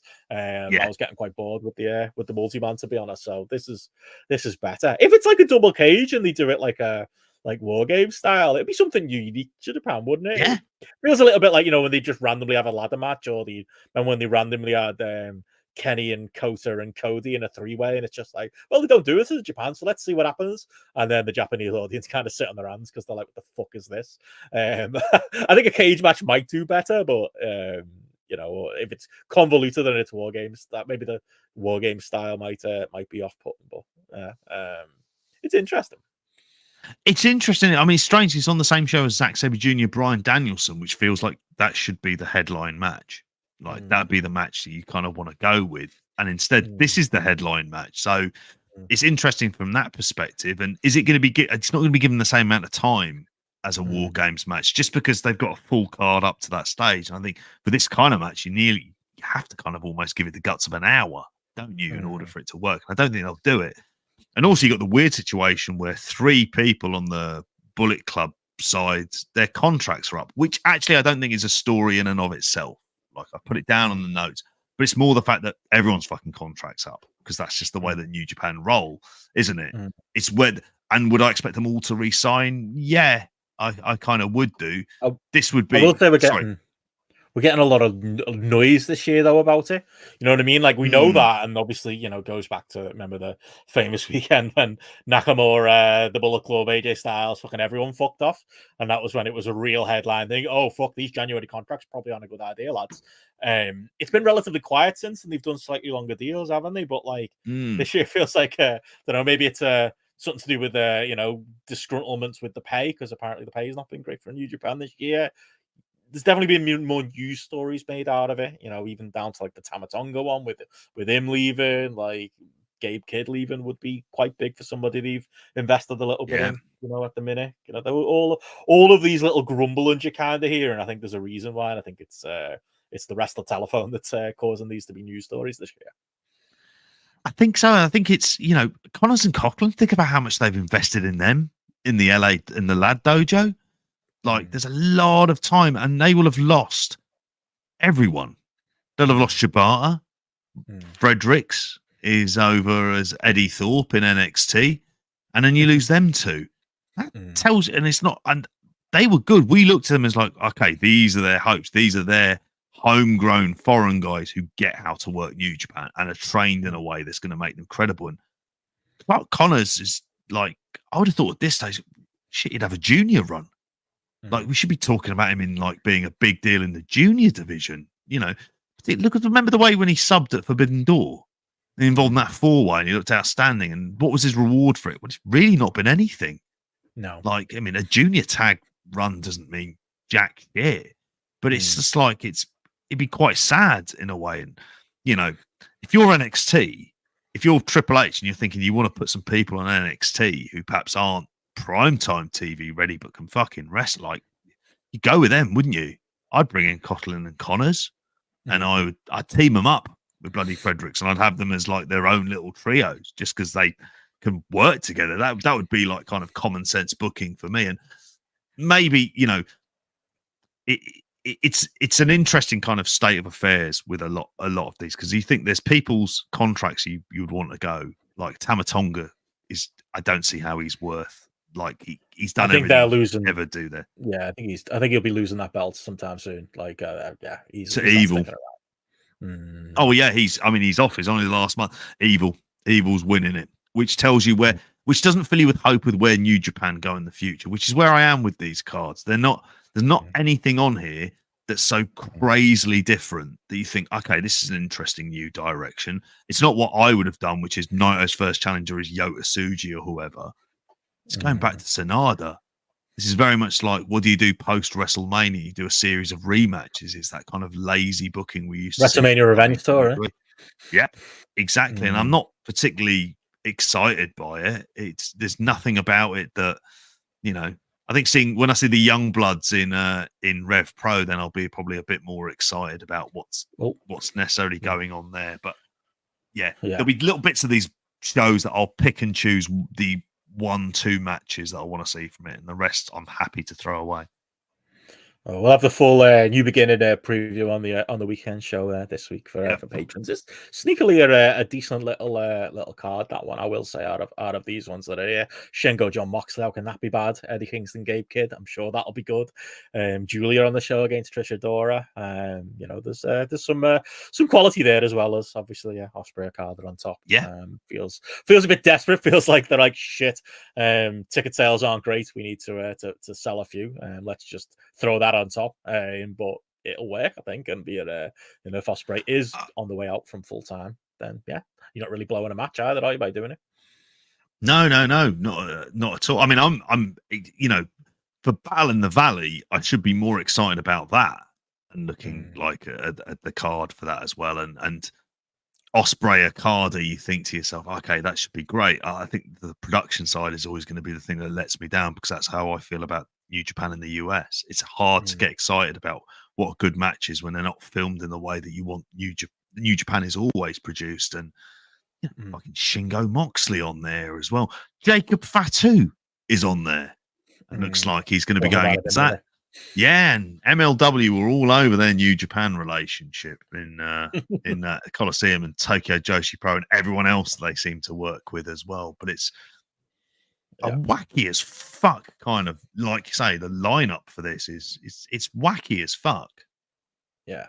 Well, we'll talk that more on the weekend show this week. But you did reference it there. The young boys over at Rev Pro, Oscar Lube and Yuto Nakashima, the Youngblood team on there against True and Lacey. That show coming up, it is at the 229, 4th of February. Also has which I think is some great cracking booking, Minoru Suzuki versus Leighton Buzzard, based on the bits of Leighton Buzzard I saw at the 229 shows I was at. Very much looking forward to that one. He'll be healing it up, trying to hide from Minoru Suzuki. Good timing as well, as I'm sure maybe they'll do something along the lines of, obviously everyone always remembers the Mad Kurt Minoru Suzuki matches, like something as one of those odd couple matches Rev Pro put on. Suzuki and Leighton Buzzard feels like they're like a different version of maybe that. But a couple of big announcements from Rev Pro coming up. You've caught up with I watched a little bit of Brit Res this week as well, but you caught up with a little bit of the last 229 show live in London from the weekend. I did. I didn't see. So I got up. The last match I saw was Gabriel Kidd versus Robbie X. In a match that was like, I thought was decent as much as anything else. But again, I was thinking to myself, oh God, I want to go to the 229. Like, I'm very tempted to go down and see Suzuki versus Leighton Buzzard. I'm curious about it. I'm curious about this Leighton Buzzard guy. I know you had spoken about him before, and he kind of looks like he's, dare I say, he'd be the kind of guy that NXT UK should have been absolutely all over, I think, as much as anything else. Because I think there's stuff about him where he obviously is going much more to kind of like making reference to camera and kind of cutting promos. And I saw the conversation on the Discord about that being the case. And I think the thing I like about this, I wasn't watching it live, so I was unfortunately watching Arsenal Liverpool, which I really fucking wish I hadn't in the end, but I spoke about in the pre-show with Matty, is that the stream for this doesn't seem to shit the bed. The camera work and everything else look decent, look better. I mean, incremental changes, but something definitely looked and sounded like better. These 229 shows, and we know because we've been there, we were there together, and I really like it as a venue. Just the location and stuff is cracking, but it's just like it's a really just a good product in front of a good kind of hot crowd where they get to kind of experiment around with a few people. And Leighton Buzzard there, he'll get he'll get squashed by Minoru Suzuki. He won't lose anything necessarily, but what he definitely is becoming is a regular fixture in Rev Pro. And yeah, they've got him back. I think he was in Japan for Yeah. the last while. He's just back off a tour, so makes sense to pop him back in the head. I enjoyed Michael Oku loving the fact that he's got to work Minoru Suzuki. It fits into their story as well, because they can just pick that back up with the ropey finish from that 229 show we saw them on. Add more shades of grey to the Oku character. Looking forward to that. I'm going to be going to the to the show at the end of the month. I'm 100. Are you? Almost 100% on it. Yeah, I've got the car that week. It's like I'll drive down. This is the problem with Rev Pro right now. Unfortunately, you keep getting snake bitten by train strikes and tube strikes, and I believe the 229 at the weekend was no different in that regard. And people had some trouble getting home from the show. And it looks like there might be stuff going on around the Crystal Palace show as well. Let's hope things get cancelled last minute, and it is because. It would be nice if people can at least get there for the show. And it's just I'm really tempted. Some of the National Rails just got a big list of Rev Pro dates and what just picks on them. I know Crystal Palace has got its detractors. I've never been, so I'm going to experience it for myself for the first time. I believe that it's not just going to be Crystal Palace; they will be doing York Hall shows this year as well. So, I'm sure we'll all get back to York Hall at some point this year. But I'll give it a fair crack, see what it's like as far as Crystal Palace. But Osprey's last show and some of the other stuff they got announced looks fun. I think that's it. That's where, because I'm really tempted by it. Like, I'm looking at it. I'll go Summer Up on, couldn't he? Could do. Yeah, they really could do. And I don't actually expect. I expect Michael Oku to win. I wonder whether or not this is where they're going to do like a. Well, I don't think they'll do it here. I know there's definitely a place where I would do it, where we get the Michael Oku heel turn, which I think is the next direction for that character. And there was stuff even quite subtly. Might be with Buzzards, because people live saying Leighton Buzzard was cheered on Sunday for such a I think there's stuff about it, and the way Oku is kind of presented with Amira as well. I know what I would have him turn heel, and it would be against Luke Jacobs in Manchester. That would be the way that I would be doing that, is have him have a match against Luke Jacobs where he is guaranteed to be kind of booed, and then have him turn heel after paving face with some interference from Amira and the rest of it. That would be the thing that I would do, and then you can kind of kickstart from there. But it added on, like, from what I saw of the show, like, very much added on from the good vibes about Rev Pro that have been there. And I want to go to the Crystal Palace because I just kind of want to seal the deal in my own head about what it's like as a venue, rather than making assumptions without having gone. So I want to see it with my own eyes, so then I'll know how much of a ball ache is it to get to if I'm coming in from outside of London. Then at least I'm not going to die not knowing. Like, I'll have that idea. I'll say it on air. If you do decide to come, get yourself nearby, and I'll come. If I've got the car with me, I'll come pick you up. There you go, sorted. Get you there, mate. Get you sorted. I'm not picking anyone else up. I'm not starting a fresh Benno bus for 2024. Wheelman too. We'll do. So somebody tell me, should I stay near Crystal Palace? Should we stay out of London and travel in? A lot of it will depend on what's going on with the. You might up saying Croydon. Let's try and see if you can say in Mark and Jez's flat out peep show. We were watching that over Christmas, and Steph was asking me where it was filmed. I was like, Croydon. She's like, oh, right. London. But anyway, exactly. As a place where me and having lived in London ourselves at various points as well. Croydon's not a place we end up around, like certainly not by accident. But I want to know what this venue's like and kind of what the vibe is and how it does in terms of draw, because I think the ticket sales for it seem pretty good. Well, they did better last time than they do at York Hall, so I mean, that'll be the reason why they continue to to run these shows. And I believe I've heard that the setup will be a little bit better as far as where the seating is and stuff like that, so it looks a bit better on stream too. So I'm hoping for improvements, and I'm hoping to pop me Crystal Palace feels like a famous old venue as far as British history goes, if you want to put a positive spin on it. So yeah, it's a place I feel like I should at least visit once. But yeah, we'll be talking that obviously when the show comes around. But yeah, any other quick notes on Rev Pro? I was watching some Newcastle-based wrestling, but I'll talk about that in a minute. The match to watch from it was a really fun intergender 6-person tag. Jordan Breaks, Luke Jacobs, and Harley Hudson. It's the first time I'd seen Harley Hudson wrestle pinning, and Jordan Breaks pinned Leon Slater, Michael Oku, and Danny Lunas, the champions team. and it was 24 minutes. It seemed like a hell of a laugh, like went all around the place. It was always sort of non-stop action, as you would have kind of expected there as well. Jordan Breaks got a roll-up pin on Leon Slater, who had a couple of great heelish moments. Was not really expecting. Now you're going to be speaking about him very soon. But I thought it was like Harley Hudson, as someone I haven't seen, I'm aware of, particularly through social media, and I'm like, oh, okay, has signed, effectively a developmental deal with TNA along with Leon Slater. So it's like, okay, you're kind of intrigued and thinking, I think she seems pretty decent. Yeah, she's rough around the edges, but why not go with her? Like, and if you're going to have access to her, and she's then also going to be on TV in the States and on TNA shows as well, she's only going to get better. Has a good look, has a good character. She scouses it up, which I don't know how you feel about it. I'm assuming like she goes all in like Zach Gibson and starts properly scousing up her accent and stuff.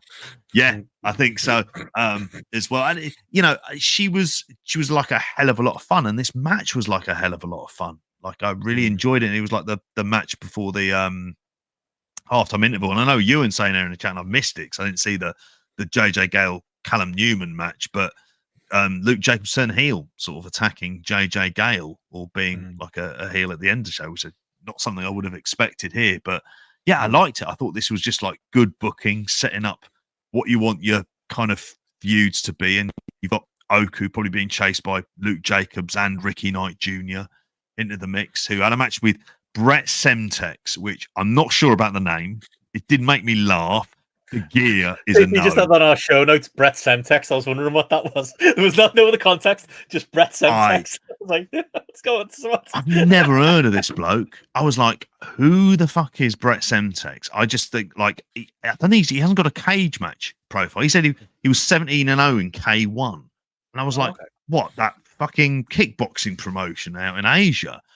He wrestles for WAW. That shouldn't be a surprise to anyone. He is a former middleweight and light heavyweight K1 kickboxing champion and has an undefeated record as a boxer. We need Liam here at this point to tell us why undefeated boxers generally sort of a sign of bullshit on there as well. But when I make it out to Asia, JP, when I, as I talked on the pre-show, when I quit my job and move all my belongings out there, I'll let you know what it's like in real life, mate. The Kickboxing Federation got you back. You're going to end up getting into all of that stuff. So yeah, I mean, here the match went on for too long for me. Ricky Knight Jr. should be winning. He's like your guy. He looks an absolute unit. His gear is very Creed Brothers, i.e., you're kind of looking quite shit while also looking quite good. It's like that's how I felt for it. Looking at his Instagram, the fella's done some fucking death matches and stuff like this. More looking at him here, and he's fallen on fucking light tubes here. So, like, I don't know. Maybe we're underselling the versatility of Brett Semtex here as well. But this is the thing I like about Rev Pro. They had Mitch Waterman the other week. There's a lot of stuff there where you go, you're only going to find out. And at this level, you just put people into the spot. And I don't know, maybe Brett Semtex drove down Ricky Knight Jr. because he's knackered after the kid was born. Ticks a lot of boxes. I've got it on my phone here, so I can't put it on the screen. Tony Khan replying to Eric Bischoff. Oh, no. What is going on? Something about Abaddon. Tony forgets that he literally gave Abaddon a title shot after being off AEW TV for a year. Same situation as Jinder. Eric Bischoff asked Tony Khan if that's the case. And Tony Khan says, not true at all. Abaddon returned to AEW. Then they won a 4-way tag match on TNT, blah, blah, blah, blah, which is completely different than anyone going a 4 year. Why is he? What's he doing? If you're a Jaguars or a Fulham fan, you have your head in your hands that this is what's going on. And that is true, to be fair. Like, I don't like giving Bischoff credit, but there's been a lot of, like, that AEW women's division, if you want to have some scrutiny, does not stand up when it comes to the booking. Taya Valkyrie. You get title shots and, people lose matches and then the next week got another title shot. There's a million examples. We should have mentioned that earlier, to be honest. There's a million. Shouldn't have took Eric Bischoff to remind me. There's a million examples of that in AEW at the minute without the rankings in it. So there we go. Random one. Andy threw in here. Another likely, unlikely. JP has another kid this year. I'm going to say unlikely. the look of fear on his face.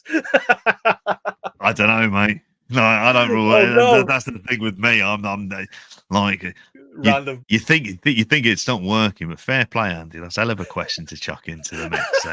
He didn't deny it. Jesus Christ, I'm scared now. So am I. Oh well. Big Grapple Charlie fan, so why not? Grapple Charlie version 2. Let's do it again. On that note, we should talk some other stuff very quickly. I watched speaking of Brit Res, I watched North Wrestling had thrown up on their YouTube as Rev Pro very quickly getting the 229 shows up, which is always commendable. And North are quickly getting the old offer matches up on their YouTube. They had Speedball Mike Bailey and Leon Slater on Friday from their Slamfest show, which is like Carl was explaining it to us, wasn't it? It's their family show one, so it's away from the brewery venue, and it's a very very different vibe there, which made it a little bit odd that was where they had a match like Mike Bailey and Leon Slater. But yeah, it came up just Linskill Centre, apparently North Shields is where these family shows are. I don't know, not from the area, but yeah, it came up on the YouTube. Like, he literally only updated it tonight at 8 o'clock, so right before we went on air. So I threw it on. I rushed watch, to be honest. It was just something to have on in the background while I was getting my notes ready. But yeah, full match. I enjoyed them both being announced as TNA stars, because they are at this point. It's like almost like a TNA offer match, but it was the match you'd expect. Big shootout between the two, massively over. I think going in, I thought, family show, is it going to look as good? Is it going to sound as good? Is the crowd going to be as hot as we experienced last month? Unbelievably, that was last month when we were in Newcastle at JP. But yeah, it looked great, sounded great, commentary was pretty good. One person accepted. Well, I won't go into that. Mike Bailey was in town, so do the in the famous Peep Show quote, do the math, JP, as to who was on commentary. But it was the match itself very good, and strong Leon Slater win with the 450 swanton ridiculous thing that he does, and right up my street, really. I wish that was on the show we were at last month. But yeah, again, production first class, and it makes sense to throw it up as a free match on YouTube. You see lesser promotions throwing rando matches on YouTube, doing crazy numbers these days. So yeah, good to see North leading into that. And I recommend from me to watch if you do get a chance. But anything else you've been watching, JP? I assume you'll pick that up when you're at some point. Bailey and Leon Slater. Going to follow up? I think so. December? Yeah, I think so. And I think for this one as well, I'm just looking at it. I've got it up there on the YouTube on there, and I'm thinking, okay, like, it's not going to be a bad match. It's exactly the kind of match that Leon Slater needs to be having. This kind of stuff you bring. This is like the classic Mike Bailey in the UK. He comes over, he has a cracking match with whoever the young star is, and he puts them over, and there's no grief. The other thing, he's got a higher Vader Scott, really, which in fairness, as a commentator compared to her as a wrestler, I'll take her as a commentator every day of the week and twice on Sundays. I don't have as much of an issue with her on commentary as I do like for this, although I haven't heard her commentary on this particular match. I'm kind of used to her as a commentator. As a wrestler, I'm scarred by that Martina match, and that is never going to leave my eyes on this. I will catch up on that. But I did watch, and I say watch, there are bits of it that, like, I just went, I can't be arsed with this. But MLW, mate, they're on Triller Plus. So, like, it was there. It was available to watch. And I thought, well, I'll end up seeing this. And I ended up watching Kings of Colosseum, where the aforementioned Matt Riddle and Jacob Fatu appeared on it in a double main event there as well. This is like, he's the most MLW of signings. He's exactly who you'd expect him to sign there as well. It was, it was a very short match.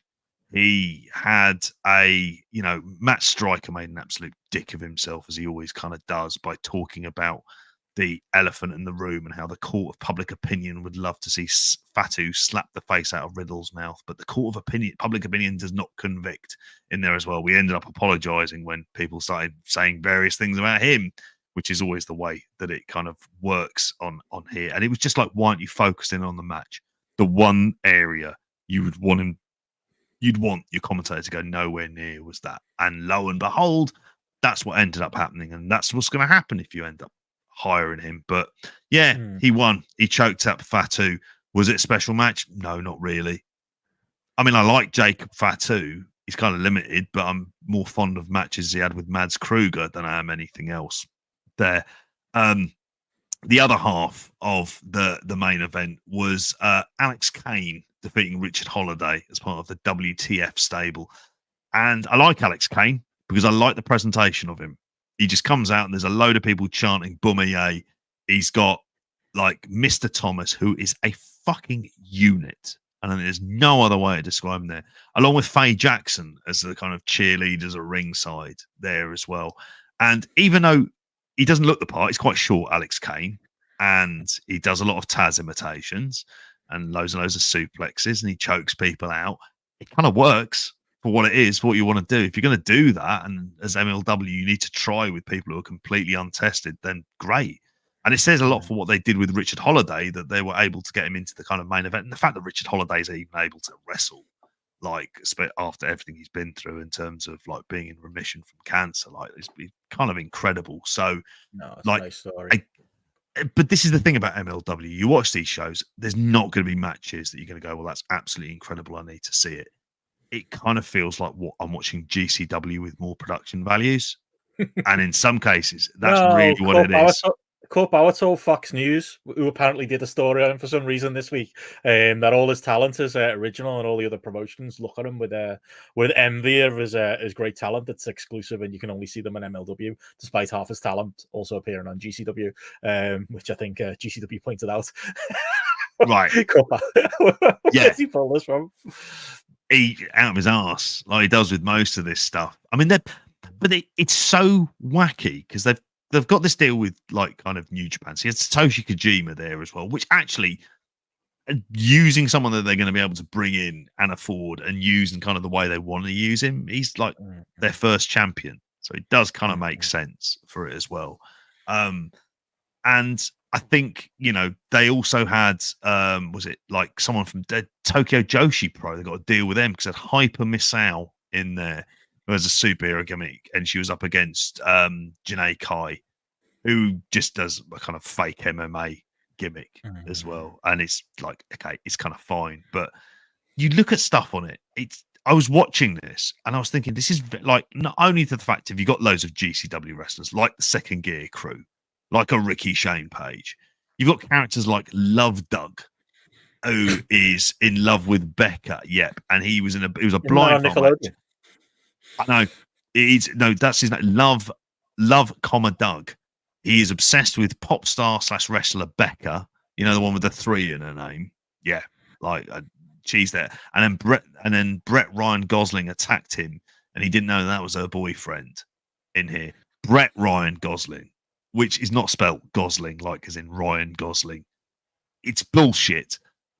But this is very, like, I look at this and I go, this is kind of effie fucking nonsense, really. It's just sort of like nonsense shit to throw in the card that a certain part of the crowd will like.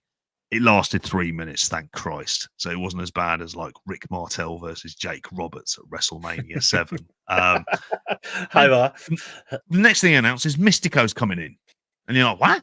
Like, this is like wild, because that's just, again, how they roll. And this is the thing with them, is they're just throwing a lot of shit at the wall and they're seeing what sticks. Like a good, it's not a good one, but a likely, unlikely, MLW gets a TV deal. Like, because that's... They'll have 5 before the end of the year. Like 5 different TV. And it'll be the biggest deal he ever got on a gigantic network that'll turn out to be the equivalent of Sky, other Sky channels that are around the Babe Station numbers. It'll be like that. Like, that's the best they're going to do. I mean, being sports is there. Like, I mean, I don't... And then when they do a cross-promotion with Richard Keys and Andy Gray, maybe at that point we'll see the value of that promotion there. But it's... Yeah, that's the thing with it. Like, Ricky Shane Page had a kind of horrible like death match as what you would have expected in there as well. And Akira is a death match has done a load of death match guys. They've got Sammy Callahan back in. It is throwing shit up against the wall and seeing what sticks. The only reason we're talking about it, or I'm talking about it, is because there wasn't any other big shows this weekend. It just fell into a gap, basically, where there wasn't too much else there, because we got TNA next weekend, along with like kind of New Japan, and they'll take up a lot of the stress from it. But yeah, it's still the same MLW, and what it doesn't have is really good matches, and it has a kind of a weaker roster, and however much they're paying Matt Riddle, are they going to get the same kind of value back? I doubt it. There you go. MLW Kings of Collision. Those Von Erich boys aren't on there though. But then sadly, I expect them to have signed with AEW at some point this year, which I'll just Wasn't check. there a rumor my they head were the out. ones under the masks of the Devil's Henchmen? I'm sure that was the story, wasn't it? Rather than it being that would have been a great twist. Imagine it was them just in time to promote the Iron Claw. It's the Iron Family, and the Devil was Kevin Von Erich. Brilliant, good work. Doing his revenge against the executive producer. Yeah, that would have been. That'd have been probably too many wouldn't it? masked men to Lacey Von Erich. You can turn up then out. Anywho, yeah, MLW on live TV coming soon, as Mikey says. I will not be watching it. Last check, no other rando tweets from Tony Khan. It has very much quietened down this evening on Twitter at this point. He's saying that 15 minutes ago there is a reply there of him snapping back at Jeremy Lambert, pointing out that Eric could have found out on Cage Match that Abaddon won a 4-way in their first match in 2 years to get a title shot, which of course justifies it. Yeah. Yeah. I mean, there's a better example, isn't it? We're on here, so I can't do my research on, like while I'm here, but like I'm sure, was there not like a women's? It was like blue. What's her face? Blue fucking Sky Blue, like, didn't she lose a match and then immediately get a title shot the week after? I'm sure that happened. Yeah. There's loads. There must be better examples to pull, but I think Willow did. Yeah, Willow. Yeah, that's another one. Full 50, full 180 anyway, JP. I'm a big fan of Tony Khan being a dickhead on Twitter. It gives me things to laugh at and talk about. And look, if we were a wrestling company, wouldn't we? Wouldn't we be doing the same thing? I don't know. If I was running I'll be getting a fucking good night's sleep every once. I'll be trying to get a good night's sleep at some stage. Well, he hasn't tweeted for 15 minutes, so maybe he has gone to bed. Maybe that's where we are in the evening. But there we go. Anything else going on in the wrestling world you want to mention, JP? Anything you've seen? I think that's pretty much it. That's it. On Friday, we'll cover some more stuff. But yeah. I think that's pretty much it. I mean, like you say, we've got the weekend show on Friday where we're going to be previewing some of the stuff that's going to be coming up for this weekend, which is going to be all over the world at this point, as well as talking about Dynamite, which is going to be happening on Wednesday. So yeah, that's where you'll find our Dynamite review there as well. And then we're going to be doing this weekend with Brock Lesnar Year One. So really looking forward to that. That's going to be absolutely cracking show as well. We're also going to have a patrons poll at some point for what we're going to be doing for the Royal Rumble as well, which are the ones which the patrons themselves get to choose. So if you want all of that goodness, as well as listening to the top 5 biggest letdowns and our screener permitting Iron Claw review, or just a mad dash to Cineworld apparently on the 30th is how we're going to end up doing it. The place to go is patreon.com/grapple, and as several of you in the chat as well, you can go to YouTube, become a member there, youtube.com/@grapple. Yeah, it's been fun to see that grow, and there's a couple of different. The Patreons always put you off. You don't like Patreon as a website. I understand. YouTube, I sound like CM Punk there. Oh, yeah. YouTube membership is an option to you, and it works a little bit different. It's a cheaper option there if you tune into Spotlight and Weekend Show Live and aren't asked about the fantastic, I would say, bonus shows that we do. You can get it a little bit cheaper over there, $3.99, I believe it is at the minute. Low price that to get to watch Spotlight on the Weekend Show Live, and then there's a more expensive tier that has the video of all the bonus shows too. So yeah, another quick cheap plug there. But yeah, back for Weekend Show at the end of the week. JP's midweek news update will be coming, and then Brock Lesnar at the end of the week. But with all that said, we'll be back for Spotlight next Tuesday, and we will catch you then. Bye. Good night, all.